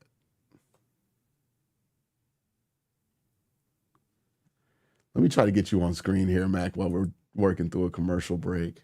Okay. Let's see here. Just to add to it, do you need me to pull up Minecraft or something like that, or no? Get some parkour I'm going. I'm not about to contribute to the low attention span of the next generation that we have gleefully contributed to. There it is. All right. There it is. All right. Oh, so by the way, Guardians up 4-3 at the end of the first inning too. So got all three teams in play today. Really? That is hell. Yeah. Well, no. Somebody pray for Cam Justice right now because she covers all of these teams. Yeah. Yeah. Well, no, she's probably in Berea today. She's in Berea. She does Cavs. It is a long day. It's a pick your poison, pretty much. Also, Kansas City taking Jalen Royals, the wide receiver from Utah State. They can't keep getting away with it. I swear to you, like that guy has a full gear shifter that he's able to just turn that speed up all the way. And I hate that he's going to Kansas City. He's a big guy too, right? Yeah. Let me double check just to make sure. 6 foot, 205. Yeah, no, I remember seeing him at the Senior Bowl. He's a pretty solid build there. Yeah, 4'4", 240, by the way. Are we looking forward for the Tony Grossi rant? I don't think he knows who he is at this point. Who, Dylan Gabriel? Oh, the Dylan Gabriel? Oh, God. Yeah, are we ready for the Tony Grossi, Dylan Gabriel rant? Oh. I'm ready for it. Okay. Already. Oh, God. The funniest thing is, like, he does all this over short quarterbacks. Oh, no, not an Isaac Okoro grenade. Yeah. We got to stop playing Dean Wade and Isaac Okoro together, man. Yeah, it ain't great. It ain't great. It's like too much showing what unless you're going to give the ball to Evan at the top of the key and let him run the offense, you can't do that. No. All right. Got a super chat here from Ray Rags. Yes, add more things to the screen. You want to get the SC guys on here too? Hey, look, I am seeing what this Mac Studio could do. Pushing it to the limit. Do we have any more sources we can throw on? Dude, Nope. there's like 20 sources in this one seed. This is amazing that this software has not broken down. Like, Yeah. we both went to school for broadcast. We know how expensive this shit used to be. Like, a fact of think of freeware is able to run this that well is kind of crazy. Oh yeah. Well, and on top of that, that's what I used to call games and run broadcasts from that. And running all of those different sources and everything like that, all while it's going on is insane. Yeah. You usually have to get a TriCaster, Yeah. pay like 20 grand. It's crazy. Somebody's asking for the local Cleveland Weather Channel. That's the weather report for you. Go to the bathroom. Hold on. You know? I think it's cloudy. Got you. Cloudy with the chance of meatballs. How about that? Yeah. Oh man.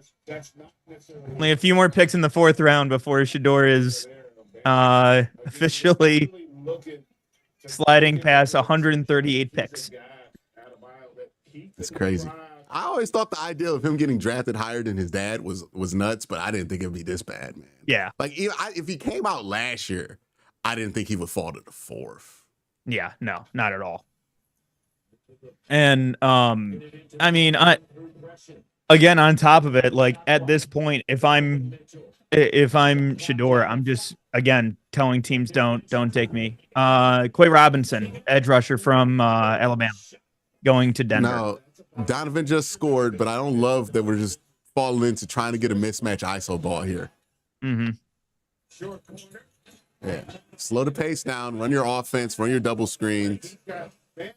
I call it natural score, but he's just going to have to take the onus upon, especially with this lineup that they have. And get the ball out of Isaac's hands. Goodness gracious. Okay, there you go. Max Strus 3. I like the look there. Oh, Coro! Okay. Let's go. Okay, Isaac. I'll take it. We're getting good Isaac today, huh?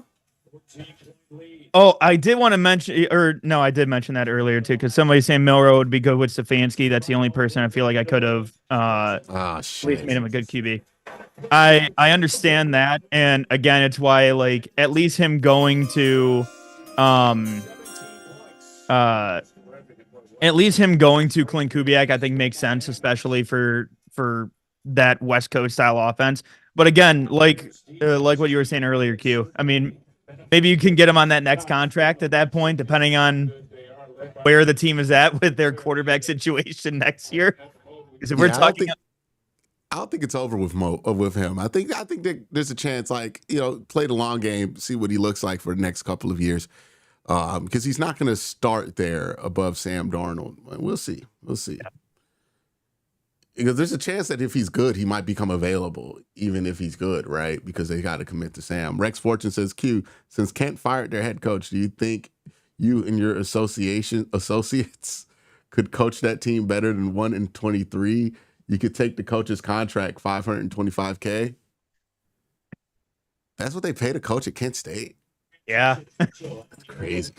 That is crazy. You think they hired Bo Pelini? Bring him back to the region.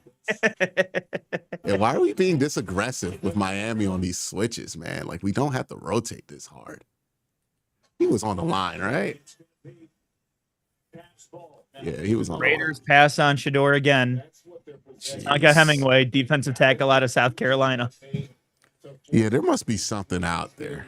Yeah. Because he's not even on these teams. When did DeJuan Jones get picked? Do you remember? That was like early early fourth, right? Early fourth. Like 112, right? Let me double check.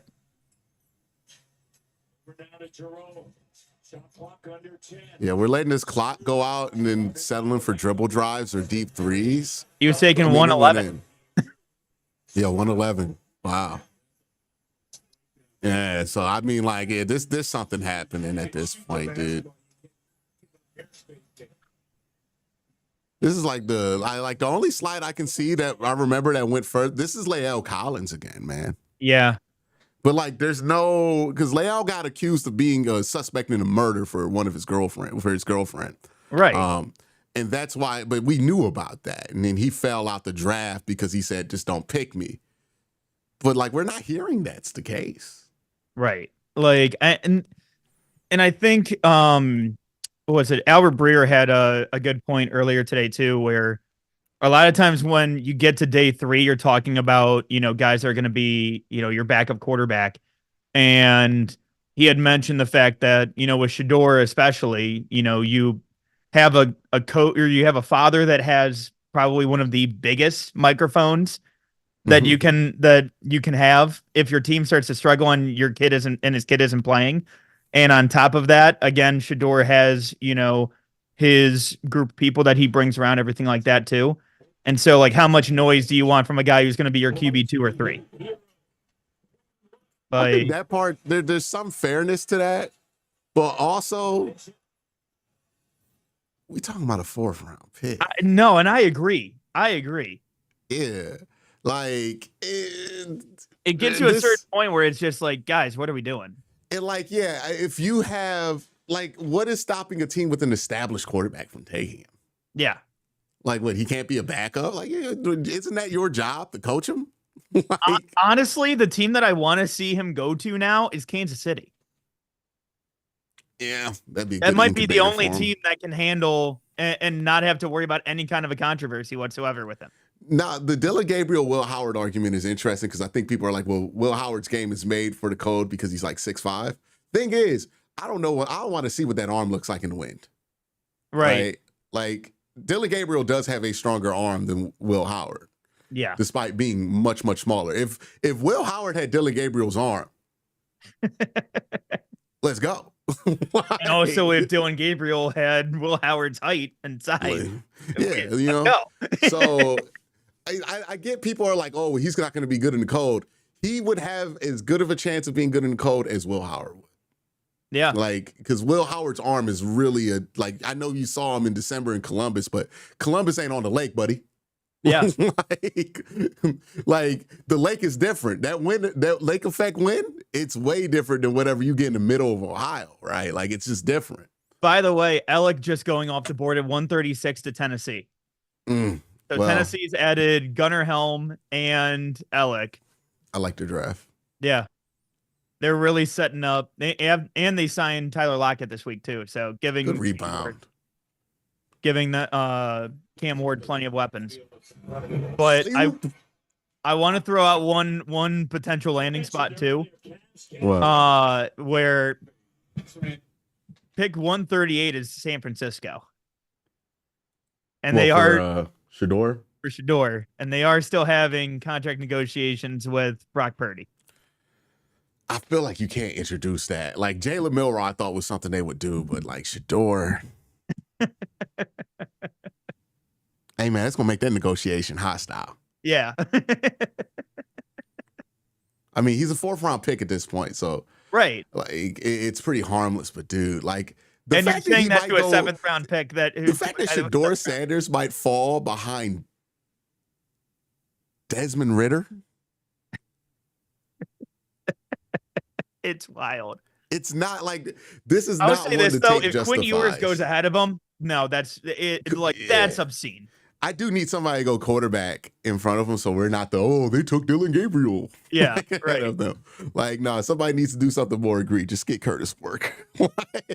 I need another quarterback to come off the board here because like that's also what I'm looking at. New England might do it. They just traded their pick back, right? Or did they just trade in? It traded in. Because like New England, they just got rid of Joe Milton. Are they? I think they might be the Will Howard team. Oh, the Will Howard would be interesting. That would make sense as the Will Howard team. Their picks in. Yeah.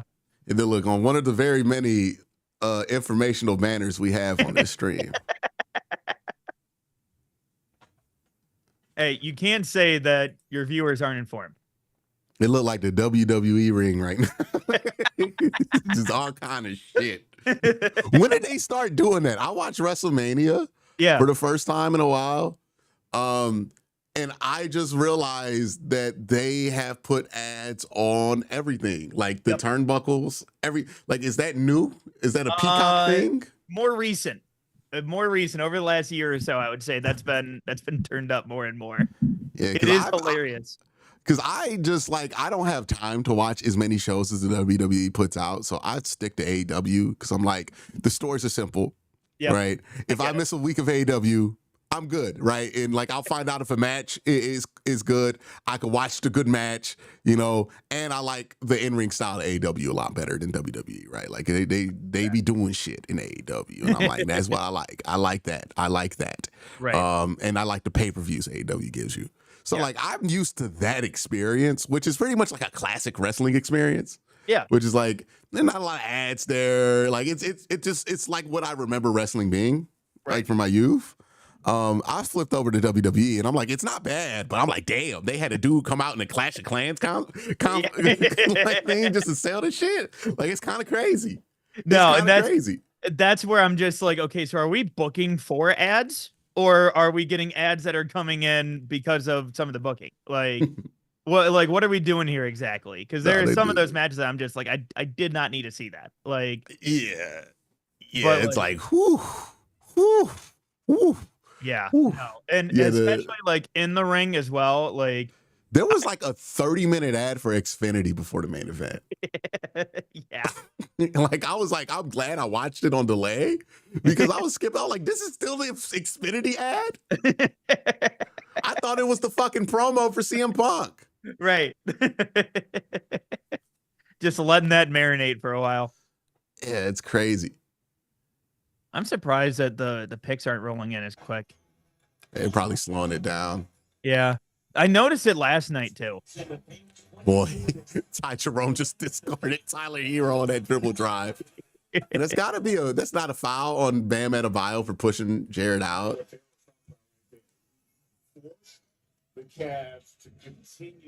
But I'm glad we got options in wrestling now because I grew up in an era where we didn't have options. And man, that shit was ass. Dude, now, everybody's happy to see John Cena. I'm like, you weren't there when I was there.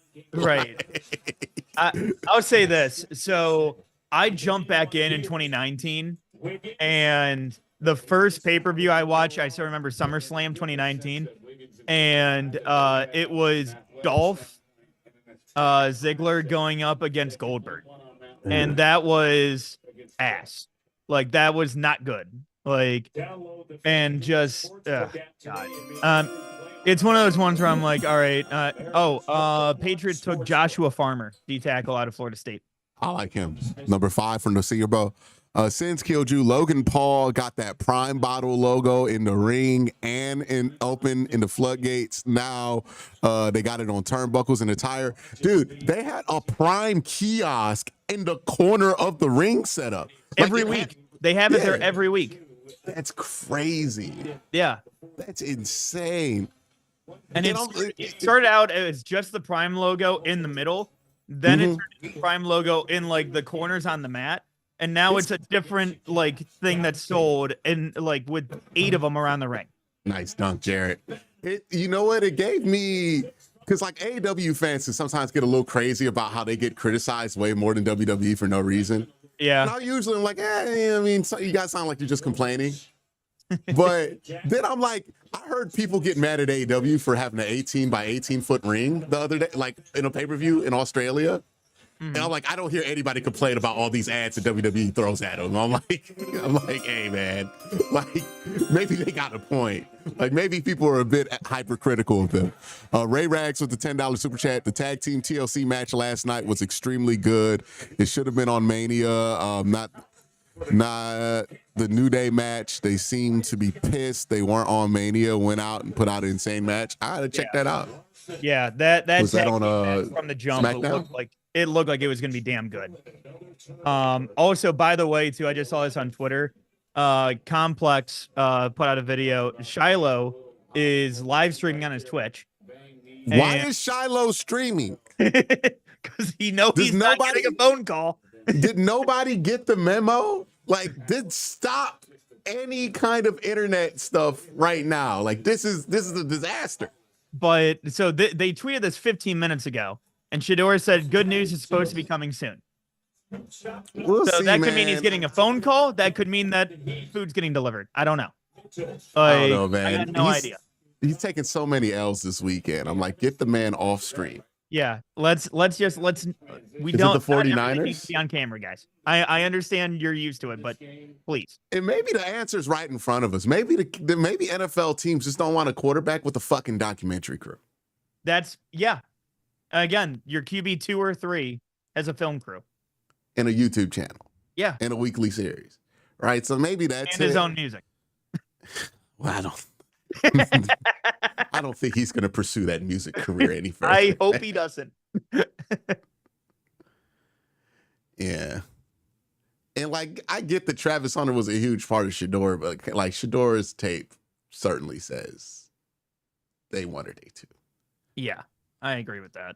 By the way, Darius Garland has a fit on that. Like, I don't think it's a bad fit, but I'm like, I've definitely seen Billie Eilish wear that. I'm not. Oh, he put his nuts on him. Oh. Oh no, Bam! Bam! What happened? No!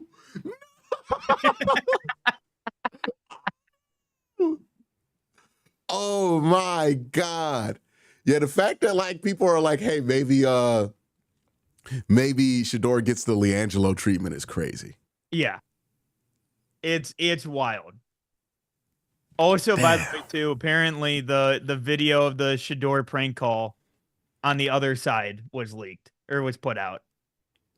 Oh, really? Who was it? It looks like the one dude is wearing an Ole Miss sweatshirt.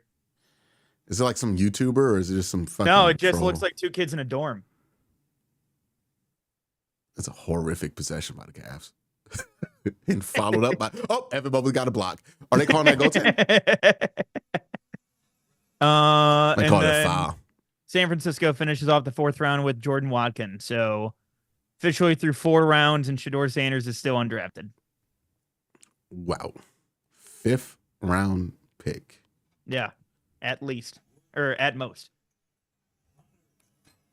Damn, DeAndre, that was a beautiful dribble drive till you went to the finish, but he got fouled. Man, we're gonna get a documentary one day about what happened in those meetings. Seriously, I was thinking 166, right? Yep, 166. They traded their 5th for Kenny, right? So, yes. Well, they traded. Yeah, that's why Philly's right after Seattle. Well, they traded their 5th for Kenny, and then they got a 5th back in the trade with the Houston Texans, which is 2 picks later than where the original pick was. But the pick from the Kenny pick was the one that allowed them to flip with Kansas City. Oh shit! They traded one of their 5ths. Didn't it go to Jerry Jeudy? I think so. I don't know. Or no, it went to. A minute. It was in the Za'Darius deal. They trade 5ths all the fucking time. Yeah. That's why out of anything you talk about assets. That's why he did that deal with Houston. You got a 2027 5th. Oh yeah, I'll turn that. Oh yeah, we're gonna turn that into a wide receiver. God, I just saw a tweet from around the NFL. Shador Sanders, Quinn Ewers among Daniel Jeremiah's best players still available. But I get Quinn Ewers off of there. Stop it. I'm glad the NFL is as low on Quinn Ewers as I am. I think so too. Dude, at the combine, I remember I was talking with Jeff Risden and Tyler Hero is having an awful game. And Darius Garland is soaking that shit up. But yeah, I remember seeing Quinn Ewers throw passes, like the deep balls in the passing drills. And I immediately remembered Brian Hoyer underthrowing Taylor Gabriel down the sideline. I think it was against the Texans, where like Gabriel had to run back 5 yards to catch the pass. Yeah. And Risden said that it looked like a fair catch needed to be called for his deep passes. Mm-hmm. You gotta. It's like an outfielder. Need the Jim Leonard treatment. I got it. Oh, hold on, Tomo's here. He'll get here momentarily. That's why, like, when Rappaport, like, at the same May 25th, the magic is Wait, back I and can't the hear you. adventure is just beginning in the It might be me. Librarians. Next chapter, don't miss the Nah, my audio's going through. I can't hear you anymore. There we go. Okay. All right. Yeah. I don't know why, for whatever reason, it keeps on switching off of my it'll stop reading my roadcaster as a source for some reason. Yeah, the Zoom software needs to be. Yeah. Oh wow, Evan Mobley with one hell of a block. The thing about Evan that's underrated, he gets those blocks and he keeps that ball in bounds, man. Like he doesn't just swat that thing out the stanchion. He Right. makes sure you can keep it in play, get a fast break opportunity. Evan gonna get a 3 out of this. He's attacking Andrew Wiggins, gets through him. Evan Mobley. And we finally break 19. Cavs up 20 with 10 seconds left in the half. Oh, this is a fantastic outing from the Cleveland Cavaliers. We can focus on them for a little bit. And an air ball, they'll go up 20. This is a fantastic half of basketball for the Cleveland Cavaliers. Like, this is the game you're worried about dropping if you're the Cavs, right? But you get out here, no Darius Garland, and you're up 20 at halftime. You close out the quarter effectively. You don't look like you caught the Miami flu. Yeah. No, this is a fantastic half of basketball from the Cavs. Like this is like, oh, these boys are serious this year. Like they are serious this year. And I love that. Troy Smith went in the 5th round at 5'11", when height mattered more. Yeah, it's crazy. I will say this. Winner, though. Yeah. I will say this because I got into this on the air a couple weeks ago. When again the Knicks game was coming up, and just like who would you rather see? For when people keep on comparing like this team to that team in 2012 or a couple years ago, there are 6 players on this roster still from that team. This is a completely different team to me, and I understand it's the core 4 plus Isaac and Dean. But well, even the core 4, they've matured so much in those last few years. And you're just seeing it right now, right? Like, we've seen Cavs teams a couple years ago. They did it against Orlando. Came in, up 2-0, goes in that first game of Orlando, take their foot off the gas, get blown out the door by Orlando. They've learned from that mistake. And this is what I mean. A lot of people assume that the only experience you can get in the playoffs is by having success in the playoffs. But failure in the playoffs, I think, gives you more, it builds character, right? Like, right.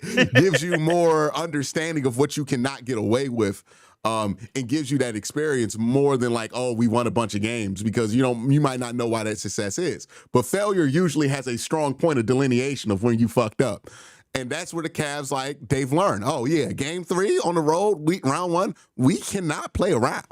No. Like, we got to go at this. We got to go hard. Like, and there's nobody trying to go out the night before, right? They're trying to get stuff done. They're like, no, we want to get out of here. We want to come out of Miami with a rest break because now we're on the round 2, right? Yeah. That's what this team has. They understand the moment. They understand how they can fail because they have failed in these moments. And I like that Darius was talking a little trash because this Cavs team also shied away from the spotlight so many times. And now they're just attacking that spotlight, saying, no, give me that spotlight. We're attacking Tyler Hero. Is that going to put pressure on us? Sure. We got it. And look, cash money. Talk that shit about Tyler Hero. They got everybody going at Tyler Hero right now. They put DeAndre Hunter in the post up on Tyler Hero. Like, they ain't backing down from it. They like, yeah, we said that. Okay? What are you going to do about it? We're beating you with Sam Merrill on the floor right now. Exactly. And that's why, like, I look at this series in particular, and again, it's where you learned your lesson from Orlando last year. Like, that series should not have been close. And again, it's where this team, each and every playoff run is a lesson. It is an opportunity for you to grow. And so that's where I'm looking at, the way that this team has approached this season. And honestly, it's been a different air around this team since, Kenny Atkinson. I don't want to throw all of the blame to JB, and it's going to sound like I am, but compared to previous years, like, this team is focused. This team is locked in. And especially, and you mentioned it too, his team isn't going out and, being a little bit more loose than usual. Like Kenny Atkinson talked about it with Darius in particular, where, yes, he's young, he's 25 years old, but he said, look, he's 25. I need him to be 28. Like I need him to be more mature. Like I need him to be that leader. And it's where you've seen that growth from all of these guys, really. And so, you know, I love what I've seen from this team as a whole, and you can tell and you can see the areas where they've grown and where they've actually, matured over the last few years. And again, it's why you take such a young core and you see the development over time compared to, like, again, previous big threes that were assembled where it's just, hey, these guys are in their prime, we got to go, we got to win, it's got to go now. Whereas this team, it's, hey, let's add pieces in, let's make sure the fit is right, and they can grow together as it comes along. Yeah. Just time, maturity, these guys figuring it out together. We've Jalen Rose is on the halftime show. It makes me think of something he used to say. We become the microwave generation, and we want to throw everything in the microwave. But hey, there's nothing wrong with putting it in the oven. And they put this thing in the oven, and it's developed beautifully. Ty Jerome becomes 6th Man of the Year candidate here, right? You got DeAndre Hunter there with him, right? Jared Allen's gotten better, in my mind. Evan Mobley has most certainly gotten better, right? And we talked about it before this game. I thought they were going to get a big night from their bigs. They're getting a big night from their bigs. 16 from DeAndre Hunter. Jared Allen's hooping. Same thing with Evan Mobley. So real quick, the Seahawks just traded Sam Howell to the Vikings. Wow. So the Vikings wanted a quarterback, and they still were like, no on Shedeur. Yeah. They get their backup, and that fully closes the door on Rodgers. So Jalen might play. Yeah. Dude, I'm telling you, man, week 12. Yeah. I'm watching for that because it's funny, the similarities too from, again, same team, but signing a free agent quarterback that had some success with an NFC North team. Oh, you think it's a Russ? Drafting a 3rd round. Yeah. Wow. I don't know if I can go that strong with it. Yeah. I mean, I'm not saying immediately, but I'm saying, like, I think that he can do that. But that's still wild to me. That you're getting Sam Howell traded at least. And again, it's a backup, but it's literally swapping 142 for 172 to get Sam Howell. By the way, that first half went quick. So only an hour and 10 minutes. Yeah. Ray Rag says, Q, did you see ESPN posted Draymond Green highlights to congratulate Evan on being Defensive Player of the Year? Of course they did. Of course they did, man. I don't know. Let me hear what Jalen's saying right now on the broadcast. Again. Now, this is the Defensive Player of the Year, 6'11" guy against Tyler Hero, an all-star. Guard him so far away from the basket. Wiggins a champion. He's been quiet this first half. And all of a sudden, look, Jared, look at Mobley. Defended it. Gets the steal. Now he goes the other way. Lose the handle a little bit, but he doesn't turn it over. Under control. Wait for the secondary break. Now you get the drive by Strus. And then, of course, you feed Hunter. Oh.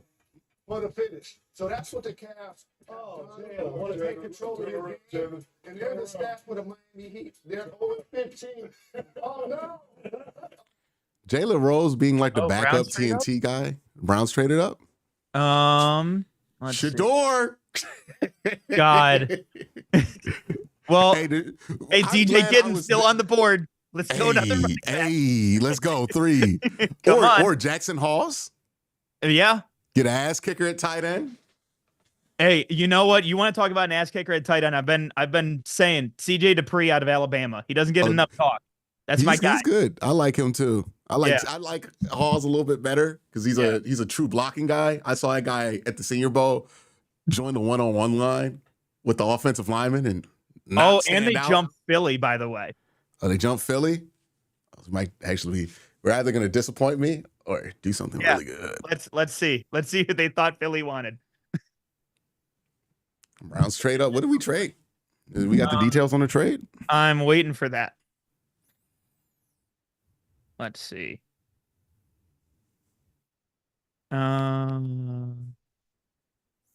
Anything right now? I'm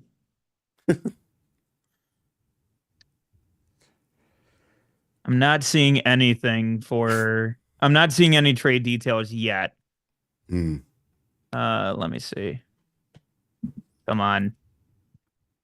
Let me switch over to the NFL Network feed. It's Hold that on. commercial right now. Hold on. Pick is in. If it's something interesting, don't spoil it. I want I to won't. react to it. I won't.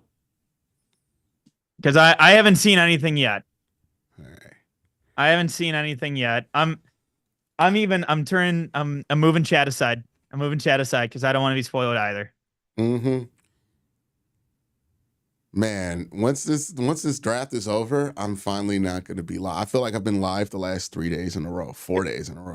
Dude, Since I Wednesday, did that a couple right? years ago. I did that a couple years ago, and bro, I feel it. Hey, I don't know how Kai Cenat does these like streamathons, man. Like I got nothing but respect for people who stream like 8 hours a day. Dude, totally. Because I know people are like, oh, it's a dream job, and it's like, yeah, it's a dream job, but dream jobs still require a lot of work. Oh yeah. And like when I see like people on Twitch who stream like 8-12 hours a day, you know, that's tough, man. Like especially like dealing with Twitch chat. Like it's not easy. It's not easy at all. Like I like my YouTube life, man. Like I make my 3 videos at my pace, you know, get my shit up in the morning. Like I like my YouTube life, you know, but that live streaming, especially like a solo stream, man. That's so tough, man. And especially that's like super tough. It's where like for me, because I've debated getting into it and everything like that. And you know, I like the gaming scene and everything like that too. But again, it just depends on, you know, what do you want to do at that point? Like, what are you trying to get into with all of that? God, I'm waiting for this Browns pick to come through. Mm-hmm. Yeah, chat's trolling right now. Yeah. Chat's trolling. That's why because the thing is, so I have post notifications turned on for like Rap Sheet, like Schefter, all those guys. And I see posts coming in, but I'm just not clicking on the notification to see what the post is because I don't want to get spoiled to it. Yeah, I'm going to wait for this one to come live. It might be interesting. Yeah. Especially, and hey, you know what? I wonder if this might have been Ford even too, or like a player getting involved in a trade up potentially. I don't know. And Marcus and Bo, Will Howard, still on the board. Shador Sanders. I wouldn't mind any of these guys, you know? Yeah. I mean, we got a Rap Sheet on. In Shador Sanders would be a perfect landing spot for him. A veteran quarterback room, a team with a really good backbone, really good culture. The Cleveland Browns just traded over the Eagles. I wonder here. Obviously, they have Dylan Gabriel yesterday. Did the Browns? Rap Sheet just is thinking. Rap Sheet thinks it might be Shador. I think that I will believe this when I see it. I will believe this when I see it. But if they double dip and bring in Shador, I wouldn't. I would be. I'd be down for it. It's a 5th rounder. Yeah, like, you know, let's have the fucking quarterback competition of the century. All right, man. They're really setting this one up hard on TV. Yep, they are setting it up hard. I want to know what this trade is. They cannot do this to this kid again. No kidding. Because usually, look, when the Browns were not picking quarterback, they were on the broadcast saying it's not quarterback. Bro, are we about to set the internet on fire? Holy cow, okay. I don't think you would have thought we were saying. Dude, Daniel Jeremiah, I mean, they're announcing this pick live. Is this the moment? The Seattle Seahawks have traded the 144th pick to the Cleveland Browns. With the 144th pick in the 2025 NFL Draft, the Cleveland Browns select Shador. Wow! Holy shit! Wow! Holy shit! Oh my god! Wow! Oh my god! Oh my god! I love it. Oh love my it. god! That's great. That's great. And Hey, look, last time we took a player that failed because he had bad meetings, it was DeJuan Jones. yeah, well, here's the other funny thing too. Now is that flip the 2 quarterbacks. Wow. Yeah, if you took Dylan Gabriel in the 5th and then Shador at 94, you don't care. Yeah. You Hey, laugh we about thought they could draft 2 quarterbacks. Holy shit. Holy shit. All right. Let's get to the Hey, film. content's I going to be talked about fun. everything but the Content's team. going to be So fun. Wow. I can't believe. Okay, hold on. Now I can open this. Wow. I'm so glad I didn't Shador have that Sanders to spoiled. Cleveland. Holy shit. Hey, man. Hey. This is for the people who say take a swing at quarterback. Take as many as possible. Hey, They took a swing on a guy they like in Dylan Gabriel. They went up for Shador Sanders. They're taking shots here. You know, we'll see what this room looks like. Kenny Pickett's going to be battling it out. Joe Flacco's going to be battling out. Mighty Mulatto says we won the draft. Hype move of the year. Hey, this could get people excited. People wanted this guy at 2, dog. yeah. I don't want to hear anybody who was Shador Sanders at 2 shit on this draft anymore. Yeah. Like, no more. No more. No more Andrew Berry get fired. All of this shit that y'all was tweeting yesterday. I need some apologies. Put the laser eyes out, y'all. Put the laser eyes out. Dude, I would say this too. So funny thing too. So videos coming out. Dude, where's Corey Kitted at? Yeah. Corey's hype. Corey's hype. Apparently, so last night, there was a video that Shador had said that the Browns have Flacco at quarterback, and Dion said Flacco's my age. Yes, that is true. Yeah. So wow. Okay. Hey, man, I am thrilled. I am too, man. I am too. Like, again, it's a 5th rounder. Like, at this point, you're taking shots in the dark. And again, I know Nathan has been all over this. Nathan is going fucking 300 miles per hour right now. We need to check in on the Cleveland Browns daily stream. He's like, oh, it's the guy. I need to see that. I know, and I love the Browns content people. Love those guys. They do great work. They've been through hell the last few years. Love those guys. But also Nick has been trolling on the show, has been trolling Afternoon Drive 2 to 7. Worked behind the scenes on that one. Nick has been trolling the hell out of Peterlin about all of this crap. And this is gonna be content. I'm okay, like, I'm cool with this, man. Like, and again, the Browns not only took QB5, they took QB6. Yeah. Like, yeah. Hey, look, Dylan Gabriel could be Brock Purdy or Shador's could be good. Yeah. Maybe both of them stink, but man, I don't mind taking these shots now. Yeah. I'm cool with it, man. Yeah, Like, and again, you made the point. I had a 4th round, 5th round grade on Dylan Gabriel. If they flip these picks, man, I'm thrilled. yeah, exactly. It's about what you bring in total. And you know, I'm happy with this one. They did this right at halftime of the Cavs game too. Shout out to the Browns for making sure they did this for me, right? Content purposes. Also, No, I don't know man, if you saw Corey's I'm thrilled about tweet. this. No, I haven't seen it. Corey tweeted Brown to the QB room and he put the Joker scene with the broken pool stick. Just burnt that motherfucker alive, dude. Wow. The next thing I would say is, I know you're a competitor. You know you're a competitor. Hey, man. All right, let's go, Shador. I like that he's been through the shitter now. Welcome to Cleveland, dog. That's it. He got to experience it. Like, this is what it's like. Yeah. You get thrown through the dirt. All right, now you ready for Cleveland, right? It took 5 rounds of being passed on to have the chip on your shoulder. You talk about a dude with a chip on the shoulder, man. I love it. We got to figure out why he fell. That's the big thing with him, right? Why in the world did he fall to the 5th round? We got to figure that out with him. The other thing, maybe this is a Baker Mayfield situation, right? Where Baker needed to have what happened to him happen to get him humbled. Yeah. And then he got humbled. Cavs game's back on, by the way. But maybe that's what needed to go down for him. And maybe this humbles him. Well, the other thing too is that I do love the full circleness here, where the whole story after the dinner with him and Travis Hunter was that it was less about Shador and Shador is just there, and it was more about Travis Hunter, and then they end up trading out of Travis Hunter And taking trading out of Shador. being able to take him, and they end up with Shador. Like, wow. okay. Hey man, the preseason about to go crazy. I'm streaming every preseason game. oh, this is gonna be insane. Hey, so remember when I said Hard Knocks for some of those other we probably are getting Hard Knocks at this point.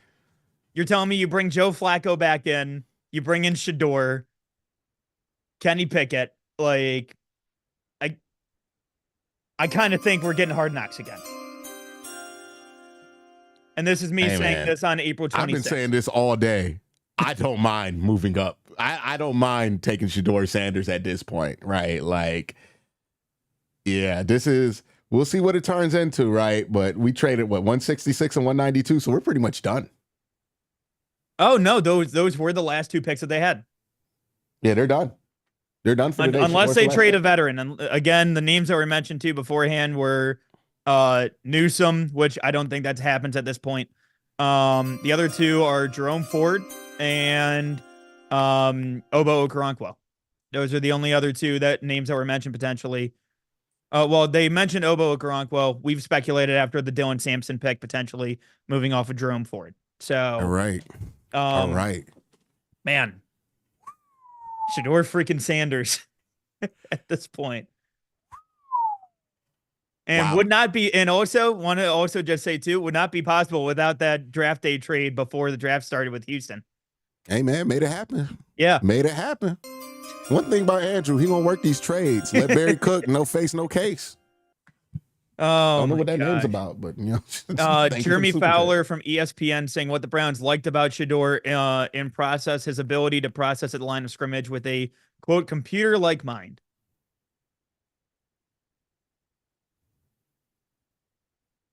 That I feel like it's a little bit of a spin, but okay. So somebody said Deshaun Watson go write an article, Shador Sanders likes a character to be an NFL starter. By the way, if you thought that Shador, if you thought that Deshaun, they're not done with him, despite ample evidence, this is just 2 quarterbacks drafted. Tells you everything. Yeah, no kidding. And I'll also say this too.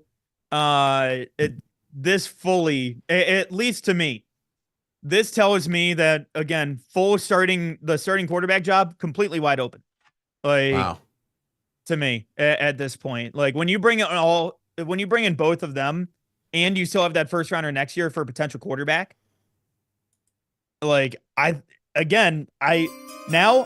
feel pretty comfortable knowing the fact that Joe Flacco at most is probably starting 7 games at the most. Yeah, it's gonna be. You might get a sample size of like 4 games of each. I mean, this is somebody I was okay with making a choice at it in the 2nd round, man. Right. 5th round? Are you kidding me? Sky slope. Let the best QB start. Let's go.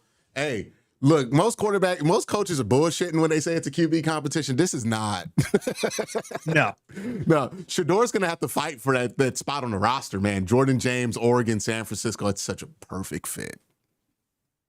Braden Swinson also going to New England as well.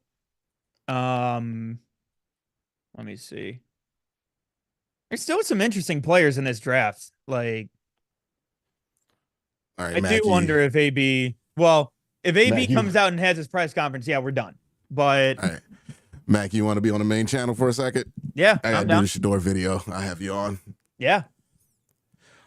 Biggest shock of the draft is the Shador Sanders slide. And if you're wondering what the hell is going on screen here, you're watching this video, you're not on live stream.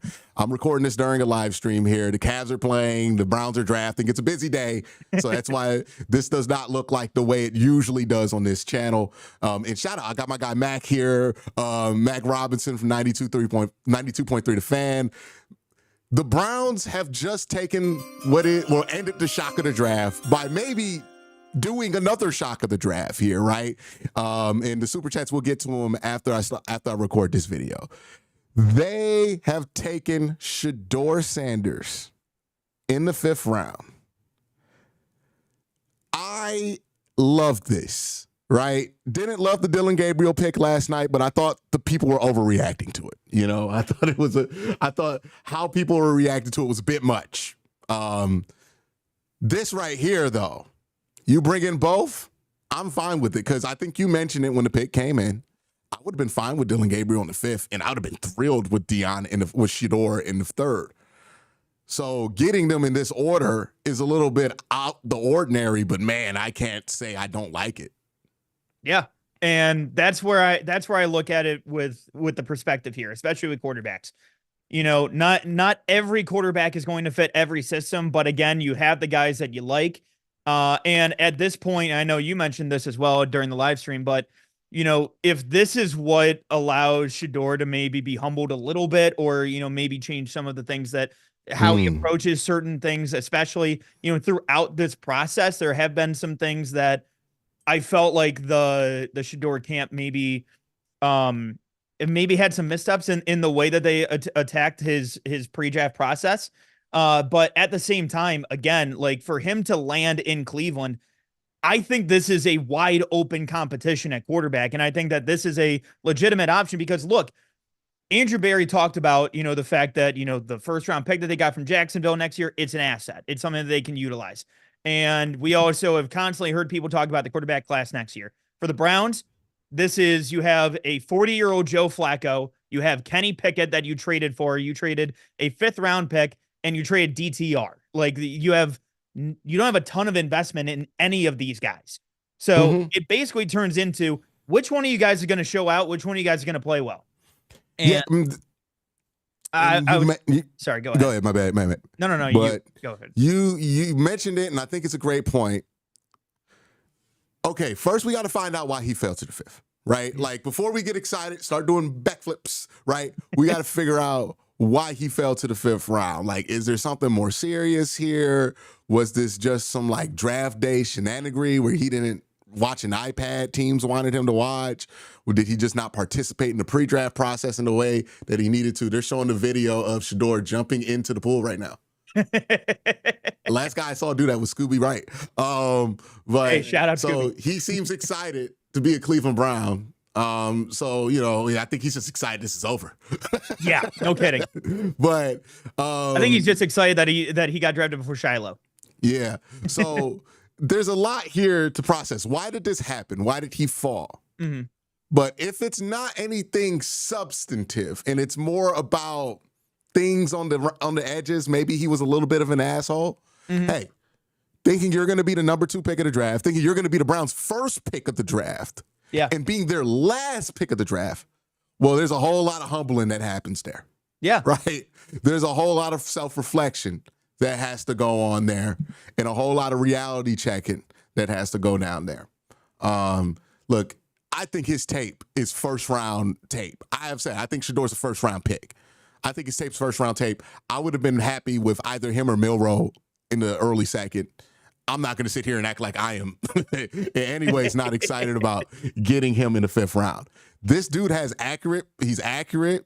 And the Browns have made it clear what they look for, right? They're looking for a pocket passer. They're looking for somebody who could drop back in the system and make things happen from the cover of the pocket. The Cavs are absolutely obliterating the Miami Heat still as well.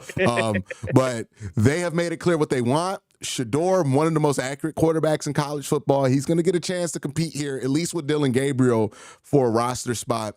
And look, the humbling's going to continue because he's no longer top pick. Right? He's not going to be treated like that. He's going to be treated like 5th round pick.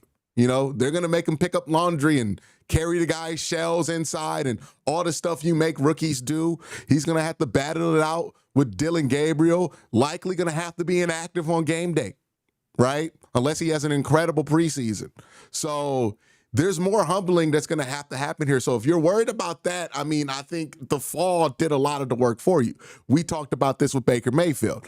Baker probably wasn't going to work in Cleveland because we took him number 1 overall and gave him the keys to the city day 1. He was never going to be humbled here. We made him king, right? Yeah. He had to be let go from 2 NFL teams.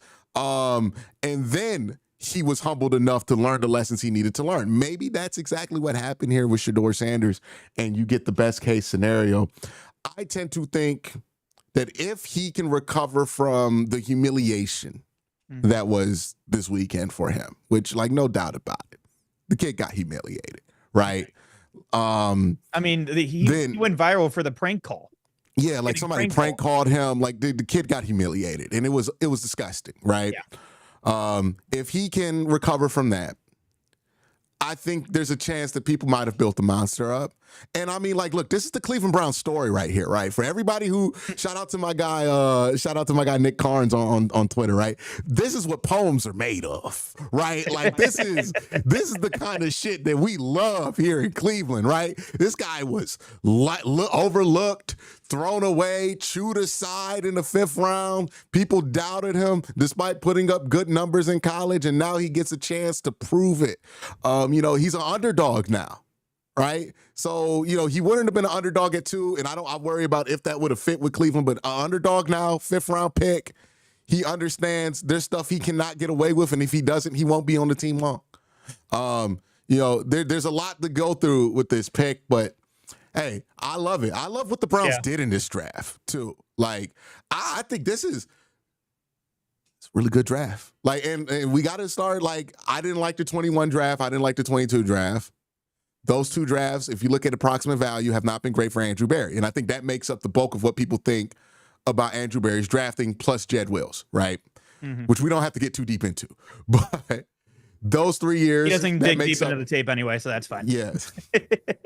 Those are the things that people have gotten on Andrew Berry. But I think the 23 draft, really solid. Mm-hmm. 24 draft, really solid. Now, again, how I feel about the draft today is not important. How I feel about it 2 years from now is. But I love what they did here today. Yeah. I love what they've done. Even Dylan Sampson. Not in love with him. Would have liked DJ Gittins over him. But hey, if your running back coach sees something in him, let's see if it works out. He's not a terrible pick in the 4th round. I love what they've done here. They've taken a legitimate shot at quarterback with Shedeur. Who knows? Dylan Gabriel might be a legitimate shot there. Another thing Shedeur's going to have to overcome, he's not the coach's choice at quarterback. He's been the coach's choice at quarterback his whole life. He's not the coach's choice at quarterback. If Shedeur is built for this, we're going to find out.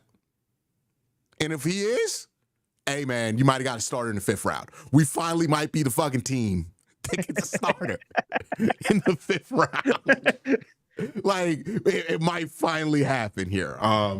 Because we got to see if he's built for this. This is a lot for him to learn, and it might take more than a year.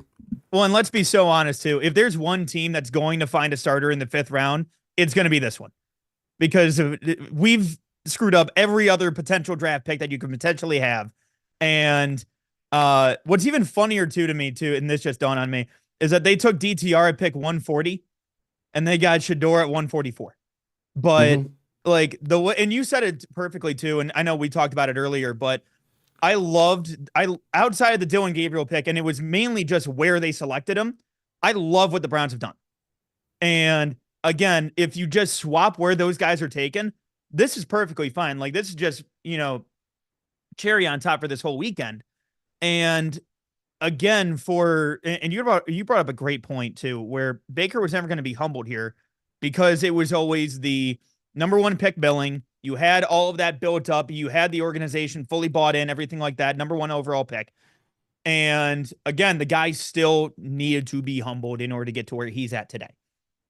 Shedeur having all of this going into the league, and especially like you said, having that pressure as well of, hey, if it doesn't work out this year, we're probably taking a quarterback next year. Like, so you have to perform now, and you have to go ahead and show what you can do now. And again, like you said, this is the kind of situation that it's sports has some wild ways of telling stories, man.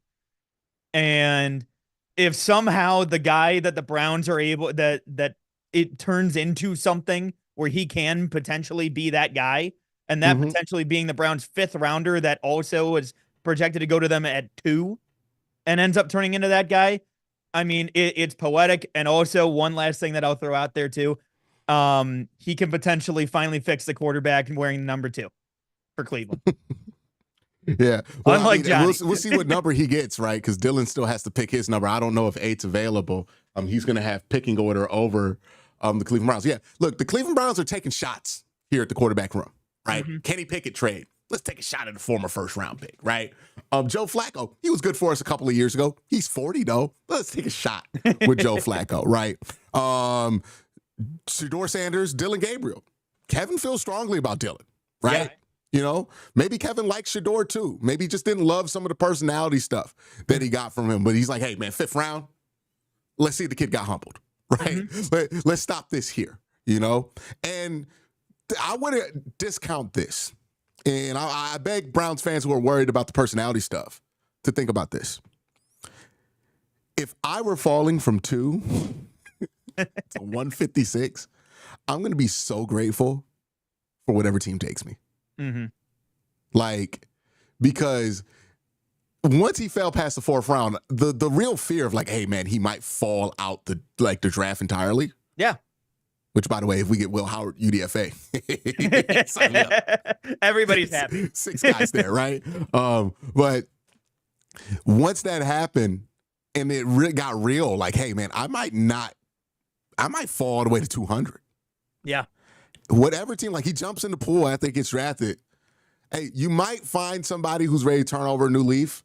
And look, the thing with Shedeur is that it's not like this dude has the traditional problems that you're worried about apparently it's just interviews went wrong with him, right? Like he didn't interview well, but it's not like he got caught with the gun. It's not like he's in legal trouble or has accusations on him, right?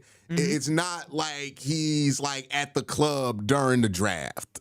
It's none of those things. Like everything that I've heard is this dude works hard, right? It's just concern about him being in that Sanders family apparatus.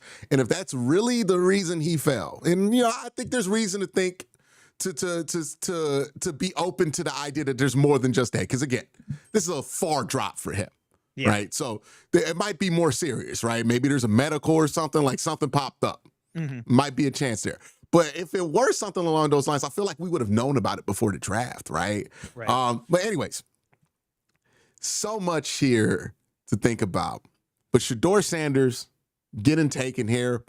Look, even if you're not a fan of him, even if you're like me, you didn't want to take him at 2. I mean, giving him a shot to make the team here in the 5th round.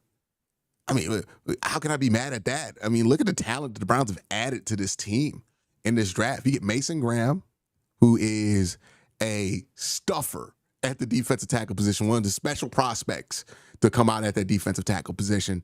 Pass rusher, run stuffer, he got them both. Those guys are rare, right? I know people are like, defensive tackle, there's no value there. Hey, dudes who could do what Mason Graham does and change the game like him, those guys are rare and they get paid big money, right? How many times we talk about we should trade for Jonathan Allen? We should trade for this guy, right? That guy, Christian Wilkins. Well, this is a guy who compares favorably, maybe even better than Christian Wilkins, you know? Moves better than Christian Wilkins does. So you get that guy and you get a future first with your 2 second-round picks. You get Schlesinger, who everybody who's watched him seems to love him. And then Quishon Junkins, who I love him, right? Kareem Hunt clone to me. And then you get Harold Fainer Jr. And then you throw the quarterback competition and you get Dylan Gabriel versus Shedeur Sanders. Quarterback competition. Okay, sign me up, man. Sign me up. I don't know what this year's going to be, but hey, best case scenario, you get a guy in Dylan Gabriel or Shedeur Sanders shows themselves to be the franchise, to be a starting caliber quarterback in the league, and you're happy. Worst case scenario, everybody sucks. You got an extra first next year, and your pick's going to be really good. And you're going to be able to find that quarterback in 2026, hopefully, or be able to use that pick to trade for an established starter. Yeah. This is not the world I think a lot of people wanted to live in when we traded for Deshaun, right? Some of us would rather live in the world where Deshaun is the franchise guy or Baker's still here. But if you're going to pivot out, this is a strong pivot out. There's no doubt about it.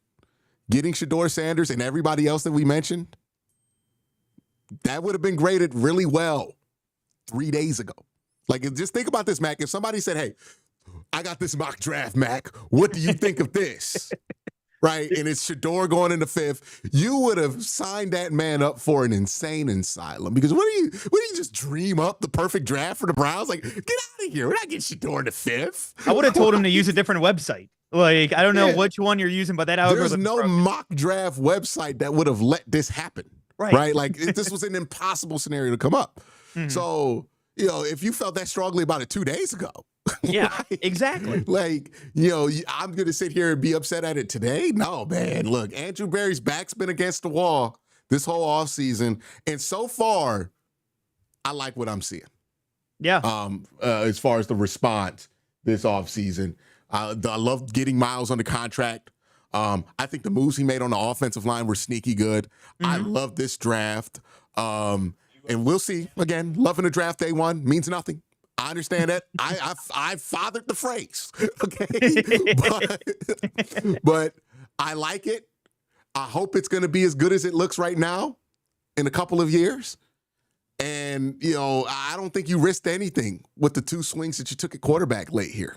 Yeah, and I completely agree. And I think one thing too, and you mentioned it too with Mason Graham, but I feel like an underrated spot that kind of got lost in the shuffle too is the fact that you lost somebody like Dalvin Tomlinson too on that defensive line. Mm-hmm. And the one thing that also I think you can call this draft is basically culture setters. Dylan Gabriel, for as much as, we clown about it, or we've seen people clown on it last night, especially.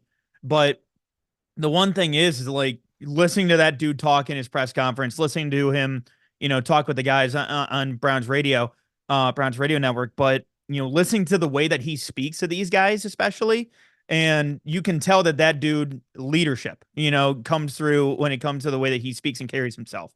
And again, what's the one thing that we constantly heard about Shador, especially around his teammates, is that, teammates buy into him, teammates love him. And so, between those guys, Carson Schlesinger, UCLA guy, also Jason Tarver, linebacker coach, also from UCLA. I trust Jason Tarver implicitly. Right. And that's the thing is like, in watching the draft call, him coming in and saying like, we want to have you lead. We want to have you be that guy for us in the middle. Like all of these guys are all good dudes and also good leaders.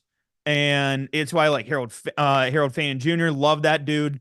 And especially like for what he does at 20 and also the fact that he's stuck at BG despite having very good offers to go elsewhere, like tells me a lot, especially in today's NIL.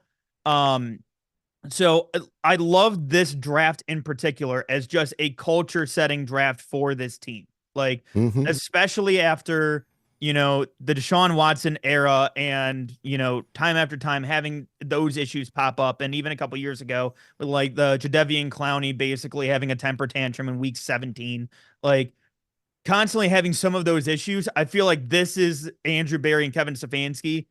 And I know that Jimmy Haslam even said like owned up to that Watson deal.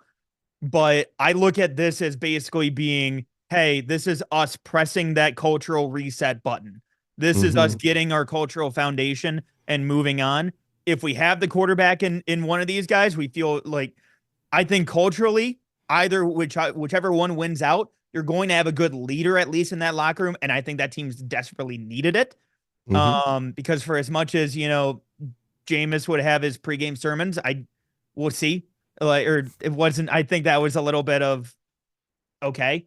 But at the same time, looking at how this team goes forward now, especially with Flacco back in the building, Kenny Pickett being humbled, going from Pittsburgh to Philly being a backup. Like this entire team, I think is getting a cultural reset. And I think this will be looked at as a foundational draft for these guys for years to come, basically. I hope it is. And we got the future first next year. Right? Yeah. Like this is the draft it wasn't about. So we'll see what happens there. But that's our thoughts on the Sanders pick. The Browns made another selection today, right? And I don't want that one to go out of mind here. I think as we were talking about the Shador pick, DJ Gittens went off, which was my guy here in round 4, round 5. Browns go Dylan Sampson. Now, I'll be fair to Dylan Sampson. There are a lot of folks who watch this channel regularly who've been telling me I'm too low on Dylan Sampson, right? I've not been a big Dylan Sampson guy. For me, what concerns me about Dylan is he's not a give you everything you got every game guy, right? And that running back, that concerns me because it takes that. Like the thing I like about Quid, you get what you gonna get out of Q. What you got out of Q. He gonna give you everything, right?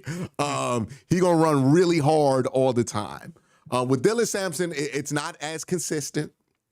There are other running backs that I would have liked here, but I'm gonna be real. The class is so strong. You can get a guy like Kyle Monunga at UDFA. You know, like there's so many guys who could fall in this draft class to UDFA status just because the class is so loaded. Yeah. That I'm not gonna sweat out a pick here I don't love in the 4th round. What are your thoughts on Dylan Sampson coming into this? And overall, what do you think the Browns' plan is at running back, and how do you think they're gonna go about it? I look at Dylan Sampson as them trying to get back to where they were, obviously prior to losing Bill Callahan and getting back into that zone blocking scheme. And I know we talked about this when the pick came through, but I don't look at this. I look at this more so as Jerome Ford is not coming back. Like I look at this as more so the Jerome Ford replacement. And I think that and you said it too, like this draft class is so freaking loaded when it comes to running backs, man. Like that, Kyle Monunga, a pass catching running back, Marcus Yarns, I like out of Delaware, but he's going to go late. But again, somebody like Dylan Sampson, I think has some good speed, and I think can be a good counterbalance to what you get out of Q. And when you're getting that power and speed, that balance between those two, and obviously I know that Quinshawn has that speed as well, but at the same time, when you have those two that you can go ahead and bounce between, I think that's going to be fantastic for this running back room as a whole. Because honestly, I think that we're kind of due for a reset. Obviously, I know, and I do still expect Nick Chubb to come back. I do want to make sure I make that clear for this year, and I think that he's a good veteran to kind of mentor these guys. But I do think that you're seeing the future when it comes to somebody like a Dylan Sampson, where he has that burst that you can have from the outside, and you have that inside-outside balance between him and Judkins. So, I think that they can kind of offer that 1-2 punch that you're looking for. And again, if there's a position in this draft class that you're doubling up on, I'm okay with it being running back. Didn't think that they double up on quarterback, but I'm excited that they doubled up on running back. Man, if the Browns could trade back in here and get Jackson Hawes, I will be doing backflips, right? Hey, you know me with CJ Dupree. I'm happy with him too. Yeah. I mean, and to be fair, Dylan Sampson's no scrub. Second team All-American, SEC Offensive Player of the Year last year. So he definitely brings some credentials to the table that are very impressive here. Only 20 years old. Yeah. Super young. And he's not going to be 21 until after week 1. So Andrew Berry was salivating. Yeah, not a lot of tread on tires. 1,400 yards last year, 22 touchdowns. Very productive. So, I'll reevaluate him. I'll look at the film again, see if there was something I missed with him in my initial one. But hey, he's 20 years old. He could just become a different player in Cleveland. And I think also he's 20 years old. So Nick Chubb's going to be here next year. Yeah. I think we'll get that bit of news, and look at the Browns could do a good news dump and added Nick Chubb to this whole thing. What a PR day. Peter is winning, right? Like, shout out to Peter, dog. He's winning. But in all seriousness, this is solid work here from the Cleveland Browns, in my opinion. Even if I'm not the biggest fan of Dylan Sampson, and maybe I'm just overvaluing his lack of performance versus Ohio State, which a lot of people didn't perform. My guy Jordan James didn't look great against Ohio State in the playoff, so maybe that's just a different beast, right?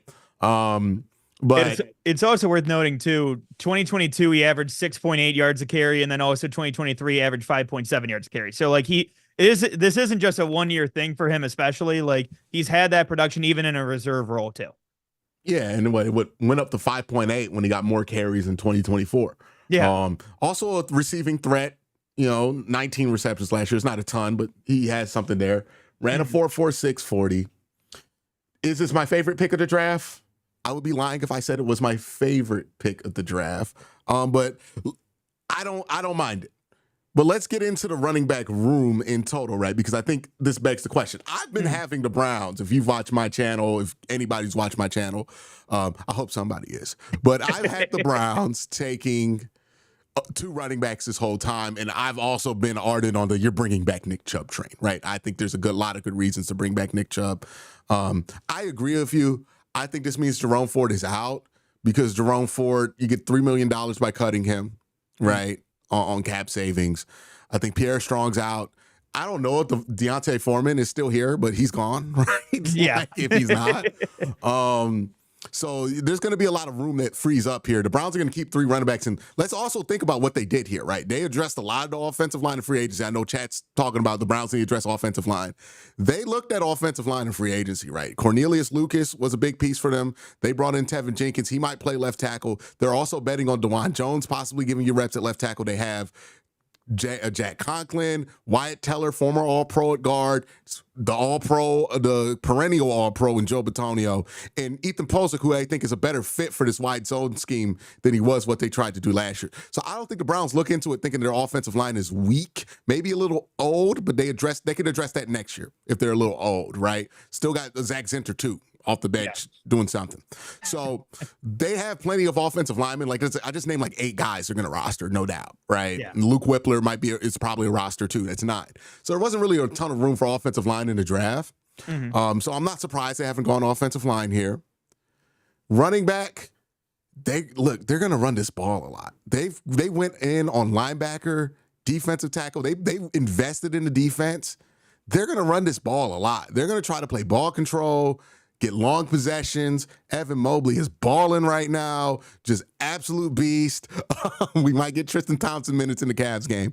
But, you're going to get a lot from that. You're going to get a lot of carries to give out in that running back room this year, right? No matter who's the quarterback, it's looking like a hard cap at 30 pass attempt situation at quarterback. So I wouldn't be surprised here if they're like, hey, we need bodies in that room. They're going to probably go hard at another UDFA, and they're going to bring in Nick Chubb, and they're going to say, hey, we are going to give a lot of carries to this running back room, probably about 500-600 carries, and that's a lot of a workload to carry out there. I like what they've done. Do you think this changes Nick Chubb's role? Do you think they try to let Quid start and then Nick Chubb come in and be the Kareem Hunt to Quid? See, and that's so tough. I think that early on you might see Nick as that starter and have him take the early downs, and then you bring in Quinshawn, then you maybe bring in Dylan Sampson a little bit for a little bit of a change up. But I could see by the end of the year him kind of switching into that backup role, and them having a transition at that position, especially. Because again, and this is the case with a lot of the roster, a lot of them are hitting free agency next year. Like, again, you mentioned with the offensive line, Wyatt Teller is going to be a free agent. Joe Bitonio is going to be a free agent or potentially retire. Like Ethan Posick, is looking at potential, hitting free agency next year. Like, you're having a lot of these guys hit that free agent number. And so I think that you're right. I think that they're going to lean into the run game quite a bit. And it's funny, I mentioned CJ Dupree. He played under Tommy Reese. I talked to him at the combine. He played under Tommy Reese in 2023 and transferred to Bama that year when it was Tommy Reese's first year. And I talked to him about, Tommy Reese and kind of playing under him. And he mentioned a lot that Tommy back then, and again, this might be different with the Browns, again, different personnel, but he talked about how Tommy loved running that 2 tight end sets, running the ball quite a bit, and really focusing on that ground game. And so I think that you're seeing a return to that this year, especially where you're getting into, obviously quite a bit of an investment in terms of the run game, clearly. But I think you're going to be getting into that more, again, potentially, more 21 personnel and getting into that. So I think that you're seeing a shift. Don't tease Browns fans like that. They've been asking for 21 personnel for like 8 years, man. I know. It's not happening. They don't like it. They like the extra tight end. But like also think about, I think Harold Faden factors into the running game a little bit here because he's going to be playing off of a lot of the run game, right? Like if you're going to do play action boot and you're going to run that out at 12 with 2 tight ends, more than likely, you're probably going to have David pull over him and then him be the mid option there on the play action boot. So there's a lot that you could do here. I think this is a very run-heavy, focused offensive draft, right? Yeah. They went 2 running backs, a tight end. They didn't go receiver, but Harold Fanon's kind of a receiver, right? It's kind of like Jordan Akins, where Jordan Akins got used as a wide receiver as well. Right. And look, everything says we're going back to play action run, and we're going to get back to fundamental Kevin Stefanski ball. Right. We'll see how that goes for them, right? But that's going to be what the goal is here. They're going to try to reestablish their identity. And, we'll see if a future at quarterback emerges. But, I think this is going to be this setting up to be a fun season for Browns fans, because at worst, a 5th round pick and a 3rd round pick don't work out. Not the biggest thing in the world. We've lived through it before. Yeah. At best, you might be very excited by the end of this year. And also, you have no expectations. Yeah. Like, hey, we're not going into this like last year. Last April, we thought we were going to be a Super Bowl contender. Yeah. No, that's fair. So how we went into viewing these seasons is different. The Browns go 9-8 this year. We're going to be happy about that. Versus if they went 9-8 last year, we weren't going to be happy about that, and obviously weren't happy about 3 wins here, right? And there's a world where like somebody emerges at quarterback during the college football season. And we go, hey man, I'm glad we didn't win that much, right? Like, so there's a lot of ways you could be happy with this season this year if you're a Browns fan. And I love that they're getting back to old school, knocked out, drag 'em, blue collar football, right? And everybody says in the press conference, but it really is what they're committing back to. So I love that they're getting back to his bread and butter. But go ahead. I want to add one thing here too, as well. But you mentioned it too a little bit earlier. I look at, when it comes to this season as a whole, again, worst case scenario, you don't have, you wasted a 3rd and 5th round pick. Okay, fine. But the other thing is, okay, you don't have your answer at quarterback and you're probably drafting high. Best case scenario, you have your quarterback and you have 2 draft picks, 1 potentially high, depending on how Jacksonville does this season. And you have 2 first round picks that you can utilize in a better first round, as Barry mentioned yesterday, or at least on Thursday, a more solid top 30 picks. Okay, you have 2 of those picks, and you can go ahead and utilize that to help your quarterback at that point. Yes. Yeah, like if Shador emerges, because my whole thing with Shador, right? Yeah. Why I did not want to take him at 2? I thought Shador was the best quarterback in this class. Like, if we're talking about a pure passer, then this should be in the Shador video, but it's not. It's going to be in the Dylan Sampson video. But the thing about him, I was like, hey, I think his ceiling is Tua. Yeah. And if his ceiling is Tua, you need to have pieces around him. Yep. But this puts you in a position where if he hits, you can add so much around him. And it negates the whole reason I didn't want to take him at 2. Because I'm like, I need to invest that piece in somebody who's going to help one of the sides of the ball get to elite. Yeah. Right? But now, the 5th round, you got an extra first next year? Like, again, man, if I would have told you that the Browns end this draft with Mason Graham, Shador Sanders, Harold Fanon Jr., Quishon Junkins, and Carson Schlesinger, and a extra first round pick next year. With Shador.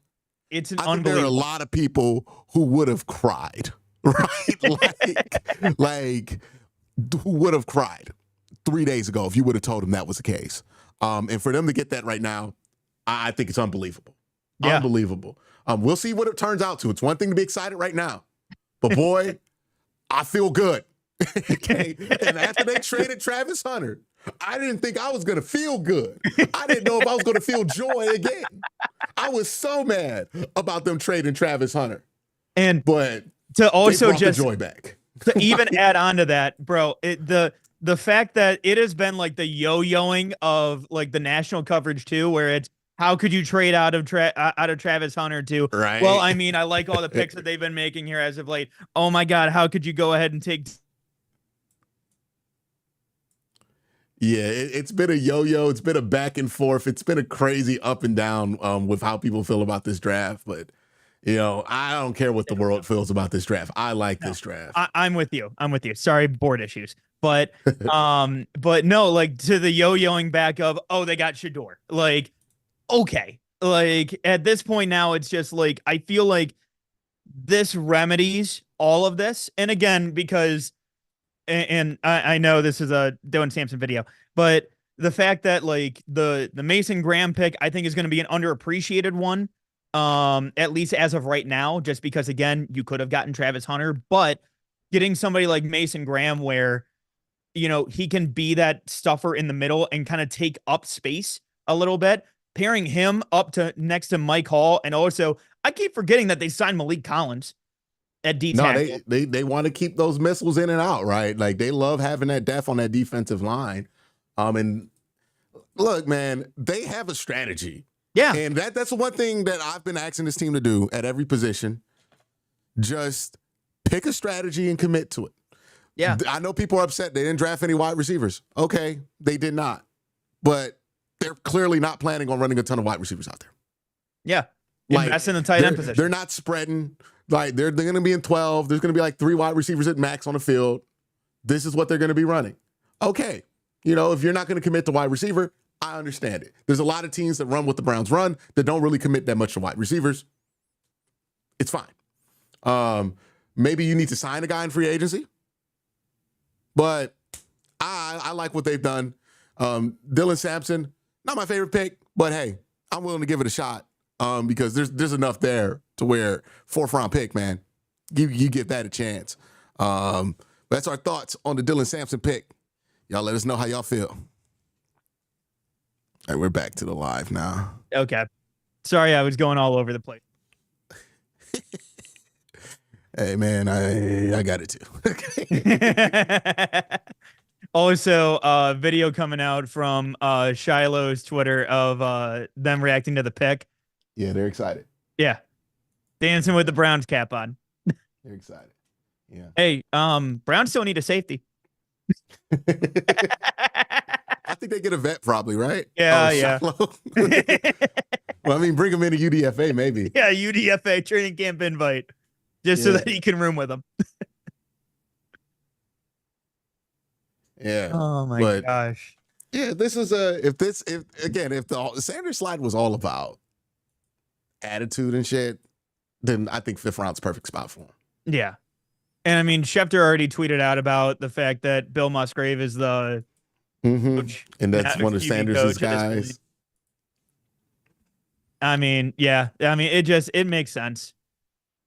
Again, this is such a wild ass draft, man. Like wild draft, man. We knew the first draft with the 1st round pick that the Browns were going to have was going to be a wild one. But man, what a glorious day. The Cavs are whipping ass right now. They're up fucking 70. They're up 30 right now against the Heat. Like 100 to 74. Just absolutely putting belt to ass. We might get Tristan Thompson minutes. Like you might have to record the Cavs video with me. Like you might get Tristan Thompson minutes, man. I would say this. So we had Tristan on last week and asked him about game 2 being on NBA TV. And he even said it sounds like they got us playing at the laundromat. Like, oh, right now it's quiet in there. Let me hear. It just speaks to the depth. Oh my gosh. Yeah, they're out of there. Yeah. So how empty is that stadium? How empty is that arena going to be game 4? Yeah, you can already see some seats. Man, this is a demoralizing loss for Miami. I thought the game 2 loss where they came back and still lost when Donovan Mitchell was like, hey, that's cute. Yeah. And ended that. Was a tough one for them to come back from. This is it, right? Like maybe they muscle it up, pride it up, but Darius Garland out and you take your biggest ass whipping of the series at home. I mean, like, I don't know what you do with that. Yeah. Let me see. Remember that fortunate an I'm trying to see what some of the quotes were from. Andrew's already spoken, by the way. Yeah, so they're out. Yeah. They're out. This is honestly the best I've felt about a Browns draft in a while, even with the Gabriel pick. I also think you have some super chats to go through. Absolutely do. Absolutely do. Let me get through these super chats. Thank you for reminding me, Ray Rags. Ray Rags is low key kind of my unofficial producer. Like, I'm not gonna lie. Like, Ray Rags, do you have broadcast experience? Can you email me your resume, please? Yeah, if you have a resume and email it to me. It's like, let me go to this. Starring Pedro Pascal and Bella Ramsey. Don't miss the new season of the Emmy-winning HBO original series, The Last of Us. all right. Yeah, we got a lot. Yeah. Weedham Boy says, what is Andrew Berry's strategy? Hey, man, right now the Browns don't have a quarterback. So when you don't have a quarterback, let's see what we got. Let's take some chances on some guys you like. I don't mind it. Kajat Slayer says, preseason QB battle going to go crazy. Absolutely. Otaku Woe says, and taking Shiloh, they ain't slick. They take Shiloh. Shador's starting. Dr. Maggie says, Browns just won the draft. Media going to be on our nuts. That was explicit. Let Barry cook. Ski Slope Logan says, let the best QB start. Hey, look, we ain't got one. We ain't got one. So let's see what happens. He's going to have a chance to compete for sure. Ray Rag says, well, who's the odd man out, Flacco or Pickett? I would say you're going to keep Flacco because you want the veteran. You might just roster 4. Yeah. It's very You might reasonable. just roster 4. Or, the Browns are good. Look, the Browns are good to try to trade one of these dudes. They got a 5th for Josh Dobbs. Yeah. So they might just be like, hey, let Kenny cook in the preseason. If Kenny looks good, dangle him out there, get like a 4th round pick back or something like that, or a player, right? So, they might make that move here, but I don't think anybody's automatically out. I think the Browns are going into this saying, hey, if we don't get the deal we want, we're quite okay. Yeah. Keeping 4, By the way, Will Howard's still on the clock. Yeah, Will Howard's still there. Yeah, on the board. Yeah, I mean, it might be UDFA right there.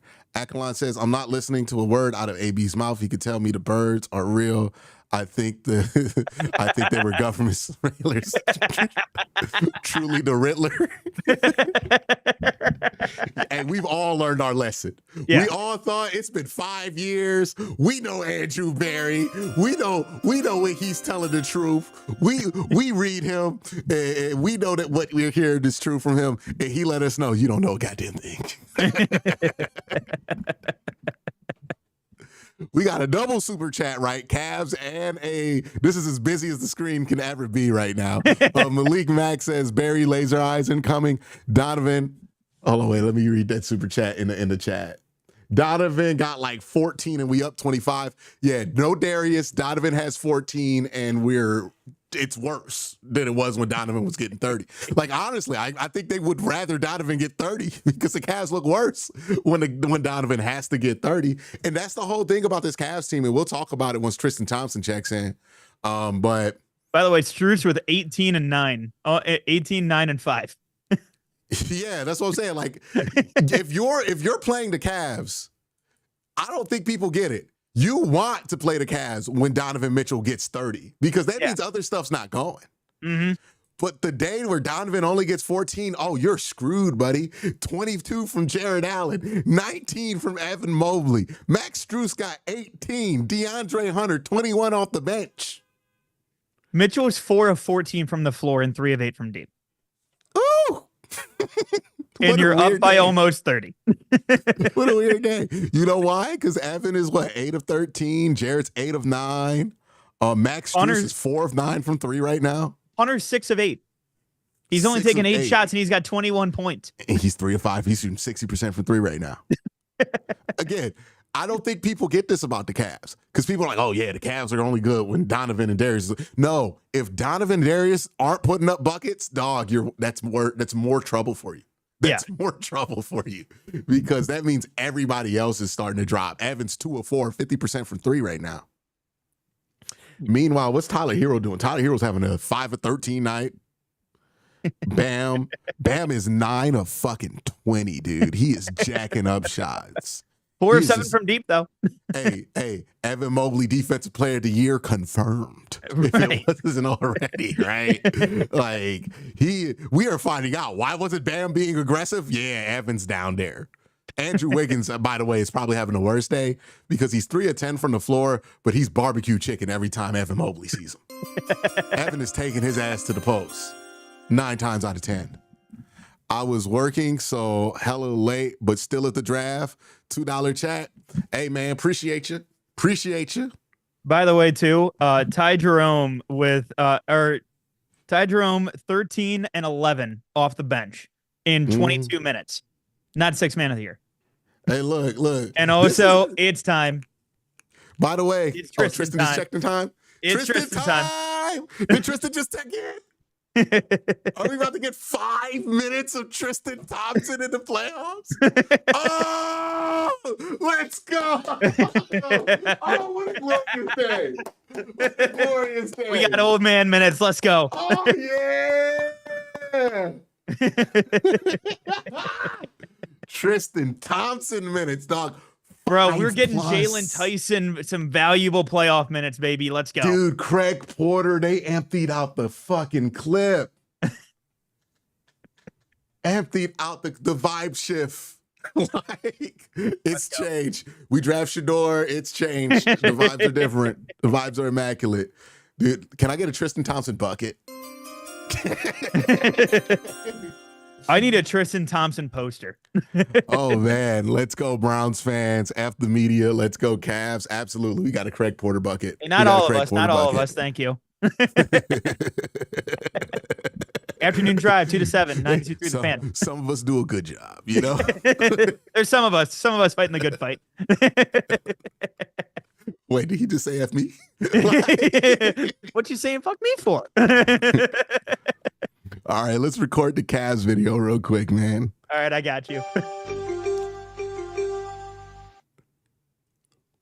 Waiting for that to clear.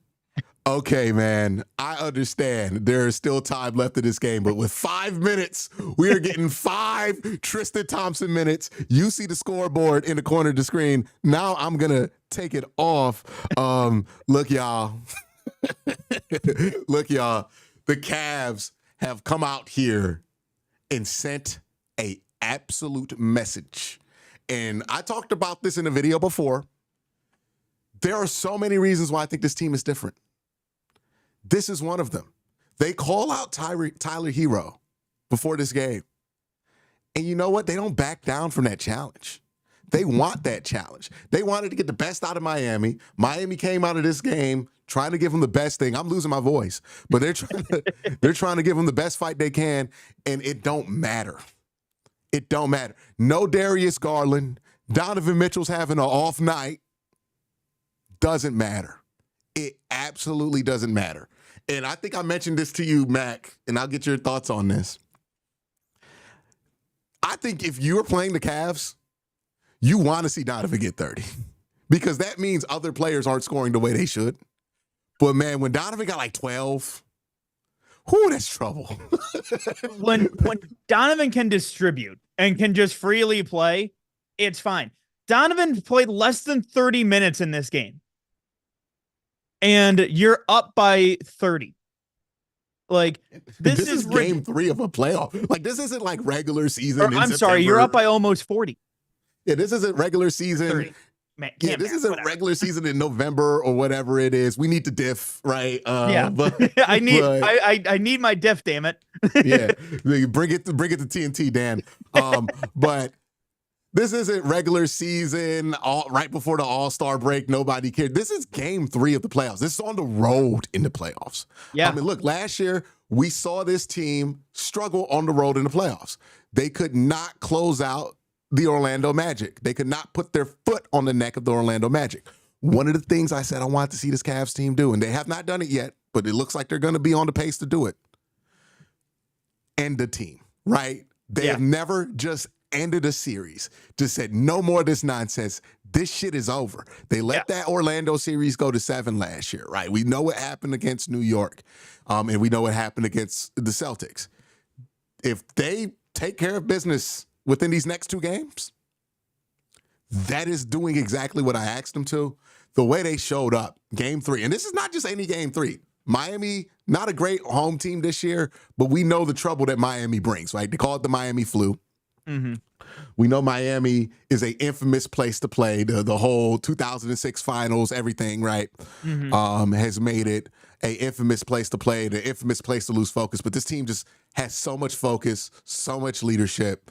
And this is why Kenny Atkinson is here. This feels like a championship caliber team, man. Like, I can't get away from it. This is the stuff that a championship caliber team does. One more time. Sorry, my mic was cutting out. My bad.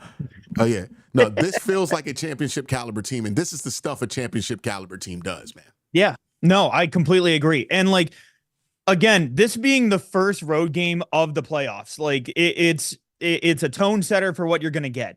And, you know, again, just looking at the box score, DeAndre Hunter had just over 28 minutes, 34 and plus minus today, 21 points. Like, and again, 21 points on just 8 shots attempted, not made, attempted.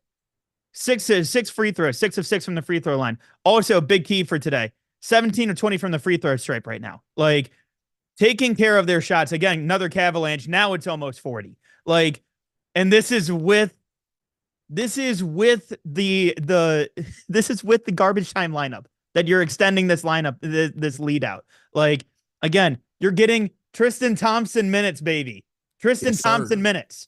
Let's go. Legend. Like, and it's why, again, I talked about it on the air a couple weeks ago. When people bring up like the New York stuff, the stupid lights were too bright comment, like, again, it's why I constantly say this is a different team. I understand it's the same players. They were young, and again, you learn from experiences as time goes along. And again, you mentioned it. Without one of your top starters, without an all-star starter, like an all-star player that starts on your team, the guy who's been the engine of the offense, everything that the Cavs have done against the Miami Heat has been around Darius Garland attacking that switch with Tyler Hero. That's the whole game plan. You lose him for a game, and hopefully he's back normal by the end of this series, and he'll get some time to rest. Hopefully, if the Cavs take care of business tomorrow or a couple days from now. Yeah. But, you know, that's what I think is most impressive. You have to adjust this today, right? You have to adjust. And that's just such a big deal to me, man. How they came out, Miami, I was a little nervous about today because I'm like, hey, this is the one you drop, you know? Yeah. But they're just showing me every step of the way they are a championship caliber basketball team.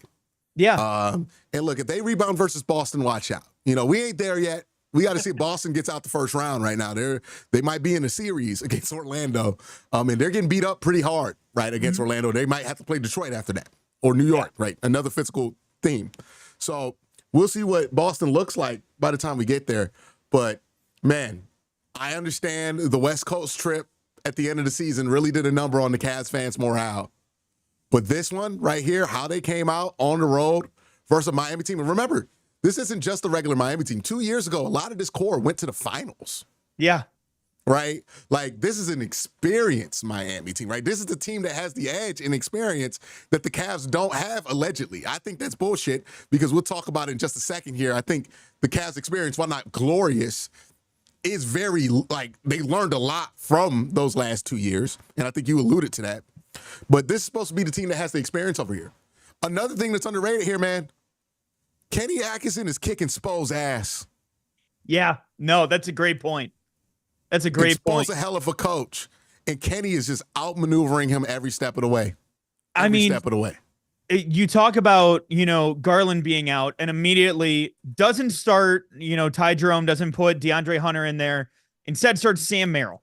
And again, Sam Merrill, like, 0 points today, but still plus in the plus minus. It's only a 3. But, like, again, still has that, but off the bench because, again, you have guys that are familiarized in their role. You're not taking somebody that's out of their role like you have a Ty Jerome, where Ty Jerome off the bench today in 21 minutes, mind you, put up 13 points and 11 assists. Like, coming in and being that distributor off the bench. You have DeAndre Hunter coming off the bench, 21 points, 3 of 5 from deep. You have him able to pull those levers and be able to utilize those guys in just the right spurts. Like Max Strus, 31 minutes a day, 18 points. Again, like, having Dean Wade come in every now and then, but Donovan Mitchell as well. You mentioned too, like the not wanting him to score 30. Donovan in this game, less than 30 minutes. And it's an ass kicking. Like, you have an all-out belt to ass for this game, and you didn't need Donovan for 30 minutes. Meanwhile, you have Tom Thibodeau, again, probably wanting to abolish the Sixth Man of the Year award. Like, with the way that he's running his team and the fact that you're already having Bridges and those guys complain about the amount of minutes that they run, and somehow, some way, your leading minutes getter was Evan Mobley, who was 11 seconds more than Max Strus. Yes, we ended this game with 5 Tristan Thompson minutes, and here's the kicker: Tristan Thompson plus 8. That's a new category of ass whipping. Yeah, don't tell that to Raptors fans. That is a new category of ass whipping. Like Tristan Thompson plus 8 and 5 minutes. Woo. Yeah. Woo. That means the bench crew got busy. I mean, not only 5 minutes of him, 5 minutes of Jalen Tyson, who got 7 points. Jalen Tyson got 7. 7 3 or 4 from the floor and a 3. And he got 2 rebounds, and assists, and a steal. And here's the thing. The Cavs did this. They shot 37.5% from 3. That's below their average. Right. They're like a 42% three-point team, man. So this is just... It's otherworldly from this team right now, man. More evidence, man. If to these people who didn't think the Cavs belonged in the 1 seed and who were riding Boston, right? Hey, who's the team that lost game 3? Was it the veteran team or this inexperienced Cavs team? Yeah. You know? And on top of that, too, again, like you talk about, Bam as well. Like, again, you're talking about a guy that was an Olympian. And you still are able to take care of business in that sense. Like, you had like the benefits for them. They had Davion Mitchell with 16 points, 7 of 11 from the field. But again, Donovan's not going to let him take the jersey sales. Like, I mean, this is just an all-out ass kicking for this series. And I'll be honest with the way that today went, because again, they started hot. Miami started with a big lead too. That's what we're also not like mentioning here as well. Like, they started off, like, I think the lead was like 16 to like 5. Yeah, they had like an 11-point lead, and then they entered the quarter. Cavs had 33 points in the first to 20 Miami ones. Like, I think we got to get to this part. The defense from this team today. And that, look, a lot of people have been wondering, I haven't. Is the defense a switch they can turn on, or is it legitimately a sacrifice they made to get the offense to where it is? I've contended it's a switch. They just don't have to play. You have the best offense in the NBA. You don't have to play amazing defense all the time.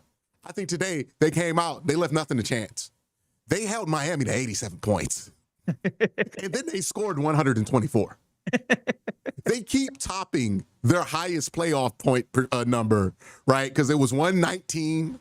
They topped it with 121. They just topped it again today, right? Like, we're just in the first round. Yeah. And this is just, they can be that dominant defensive team they've always been when they need to. Because here's the thing about the Cavs. Everybody in their rotation, and even Darius Garland, as much shit as Darius Garland gets, and maybe the defensive performance looks a little bit better because Darius is not playing 20 minutes. Mm-hmm. But even with Darius Garland, if Darius is your weakest defender, you're fine, because he's not somebody, as much as Kendrick Perkins likes to make it out to be, you can't pick on Darius Garland for a whole series like you can pick on Tyler Hero. Right. And like, you might be able to get a bucket, you might be able to get buckets off on Darius, no lie, but he's a willing defender. And being a willing defender means you're only going to be able to do but so much when you have all these strong defenders. Everybody else in this rotation, plus defender. And then you got the world's greatest defender in Evan Mobley right now. Well, and you even mentioned it too. Again, like, you held them to 87, and that's with 5 Tristan Thompson minutes. Like, plus 8 Tristan Thompson plus minutes. 8 Tristan Thompson minutes. Like, he was defending. Right. And that just goes back to, like, this team is so ridiculously deep.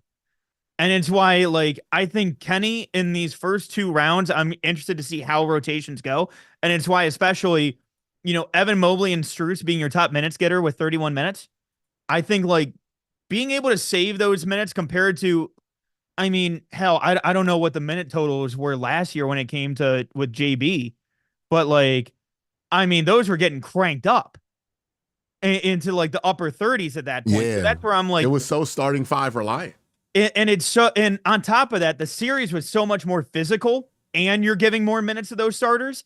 Whereas now it's, you're dealing with some of that physicality, obviously with Miami, but at the same time, you're not going as much when it comes to those minutes. You're not going as deep or you're going deeper than you were last year and spreading out those minutes so that by the time that you get to a Boston, potentially in the Eastern Conference Finals, like you still have those guys ready to go and not physically beat to hell and back. Like having those minutes saved up and really keeping those legs fresh is going to pay so much dividends by the time that you get to, even next round, depending on who the hell you're facing in that matchup. Pacers leading that series, but seeing how that plays out regardless, I think that having a series like this where you're not only able to dominate, but you're able to do it efficiently with your minutes is going to pay dividends for them down the stretch. Yeah. They're not getting worn out. Like Boston's playing 4-quarter games every time with Orlando right now. Yeah. And another thing, you mentioned Bam being an Olympic player. Look, there's a lot of players on these teams that we're circling in the playoffs that have guys who are on Olympic teams. The Cavs didn't have anybody on Olympic team. And I point that out because, look, the Cavs have been fresh on minutes, but also these guys have been playing since July if you've been on the Olympic team. Yeah. So, some of these guys, like what, LeBron, like he's going to tire out eventually, right? Like he's 40 and he's like been on the Olympic team. So we'll see what these guys look like. Jokic, he could slow down. He could get tired, right? Because he's been playing for a while. Especially the only option on that team. Giannis is another guy, right? So that's something to think about, right? At least like Jason a lot of Tatum wear will be and tear post Lincoln. That's rude, right? But Derek White won't be fresh, right? Because he played a lot. So that's the thing here. Fantastic win. We could go on all day about it. The last thing I want to talk about. Yeah. Love how Evan Mobley played today. Love his aggression at the hoop. Really went, attacked, dunked. We saw the one where he banged on Bam. We finally got that. I've been talking about it. People have been on Jared Allen's back. I'm like, look, he's going to give you a 20-10 game. We know Jared Allen's good for a 20-10 game. We got the Jared Allen 20-10 game. This is a fantastic win for the Cavaliers. We move on to game 4. I could not be more thrilled with how the Cavs have looked so far in this series. Hey, look, them in Oklahoma City look like the 2 best teams in basketball right now. It's the first round. It's early. But if you had to pick 2 of the best teams in basketball, I don't think there's any hesitation. Look at how Oklahoma City's getting through that first round. Look at how the Cavs are getting through that first round. It's basically identical. I think if we get a finals between these 2, it might be generational. And I don't mean that in the sense that, like, everybody says everything is generational. I'm saying that as in, like, it feels like this might be one of the craziest years if we can get these 2 teams in the finals, because this looks like the 2 best teams in basketball. Yeah. And I would say this too. You mentioned OKC. OKC's been so dominant that they got Ja Morant sitting out in an elimination game. Like, yeah. I mean, it has been all out dominant. And I know national media will absolutely hate the small market versus small market. Small market be damned. I don't care. Like, this has been absolutely beautiful basketball. And I do want to add one thing too when it comes to Boston as well. And I know you mentioned them playing in that physical series against Orlando. Ever since the beginning of the season, the home opener, when they're raising the banner for their championship, and they decide immediately to go ahead and try to put up the record amount of 3-pointers made in the game in a regular season game. That's what they're trying for. I think that Boston is so susceptible and can get got by themselves. Like, Boston's biggest weakness is Boston. And it's the same thing where Jaylen Brown's pissed off because he didn't make it onto an Olympic team. Like, you got Jason Tatum that's pouting on the bench with more memes of, a worn out chair being his spot. Like, I think that Boston team, and again, them getting Orlando and then potentially New York or Detroit, I think that's going to pay more dividends for the Cavs down the stretch because I think that's going to get into their skull. And I think that when it comes to Boston, if you can get them tripping up on it just on the way that team is built, and if you get them insecure, I think that team can get got easily. And again, with the way that the Cavs, and I was one of those teams that, or I was one of those guys that I was a little worried with the way that they were kind of playing, even down like towards the end of the winning streak. Just wasn't a fan of just the way that they were playing sometimes, but the way that they've handled the playoffs at this point, I'm just like, okay, no, like I'm good. I've seen everything I need to see. Let's get this done, get the sweep done, get a little bit more rest in, and move on to the next round. Because I don't think it matters who the hell is coming out of that Bucks Pacers series. Cavs are winning that. Like, absolutely. I feel strongly about it, especially how this team's playing, man. They look focused. They understand the assignment, as the young folks would say. But love how the Cavs looked out here. We're going to talk about so much more here on the Cavs Burner on Quincy Channel. But I want to thank Mac Robinson for 92.3 The Fan for coming down and talking Cavs with us. We got to do this again, man. Bro, I'm down anytime. Anytime you want me, I'm in. Let me know. All right. We're going to catch up on some super chats, and then we're going to call it a day. Hey, man, this one is fantastic as I could have thought from so many different levels. We had like 4,000 people in chat last night in the third round, in the second and third round. We had like 4,000 people day one, 2,000 people today, day 3/Cavs. By the way, Jackson Hawes just went to Buffalo. Damn. Love that for them. Love that for them. So, you know what, chat, clap it up for chat. Chat, clap it up for yourselves, man. Clap it up for yourselves. Y'all showed up. Y'all did the work. We still got 1,000 people up in here. Clap it up, man. That's work for independent media. We giving that work out, you know? Hey, you've been doing great all weekend, man. I've been locked in, everything like that. Night one, Jimmy night two. Butler meme, dog. After this shit ends? Why you think I recorded all the videos on stream? No, I'm Jimmy Butler, and I'm out. I'm making the thumbnails for the next few videos, and I'm doses. Yeah. You won't hear from me for a couple of days. R&B You have says, that shit pre-recorded and loaded and just fired away. Schedule that shit out immediately. Yeah. R&B says, what do you think happens to each of our quarterbacks this year? Deshaun Watson, Flacco, Wise, they killed Kenny, Shadur, Prime, Back Truth, thanks. Look, we're just going to see how it plays out. Who shows the most in camp? They're going to be here. Who doesn't? It's going to be merit-based, man. Like, there's nobody who's guaranteed a spot here. Nobody's making $230 million to play that's going to be in this competition. So it's going to go to the best man, and that's going to be fun to watch. Someone said, put the wrist up. Is that it? Is that it right there? Is this it? Is this it, chat? Let's this go. it right here? Can you imagine if he's good here in Cleveland? That's going to be crazy. Like the underdog story. Dude, I'm telling you, man, that story is perfect for Cleveland. Yeah. That's why, like, I got a weird feeling about that one actually working.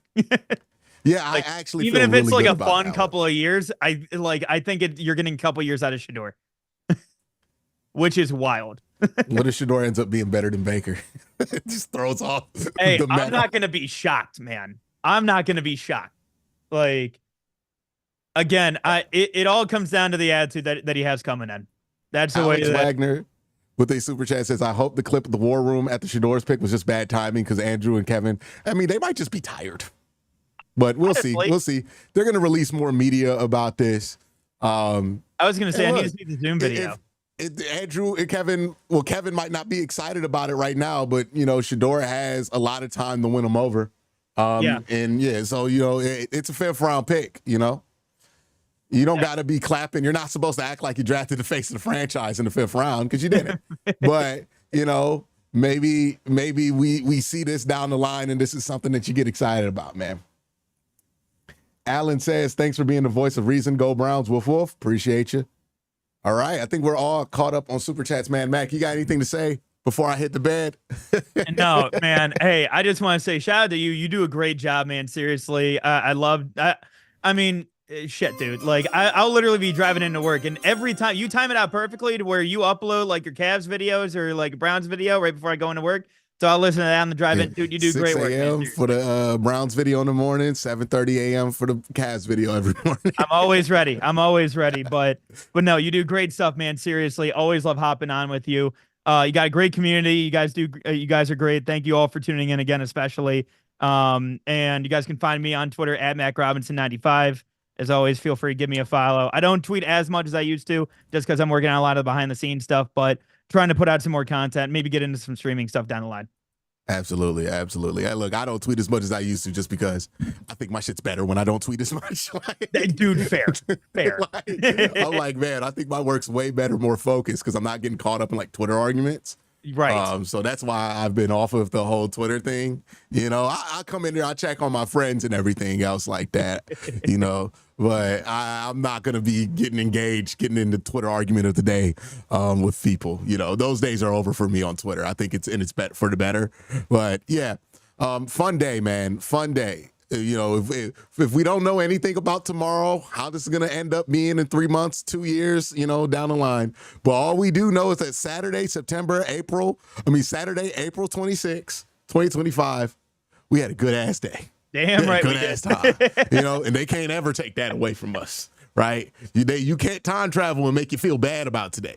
No. You feel good today, feel fucking good, right? Stop letting people tell you, it might not work out in the future, so you shouldn't feel good. Feel good when it's time to feel good, y'all. And today is a day to feel good. If tomorrow's a day to feel bad, then tomorrow's a day to feel bad. We'll feel bad tomorrow. Right? If Shador doesn't work out, if Dylan Gabriel doesn't work out, we got the rest of our lives to be mad about it. Ain't no reason to be early, right? Ain't no reason to be early.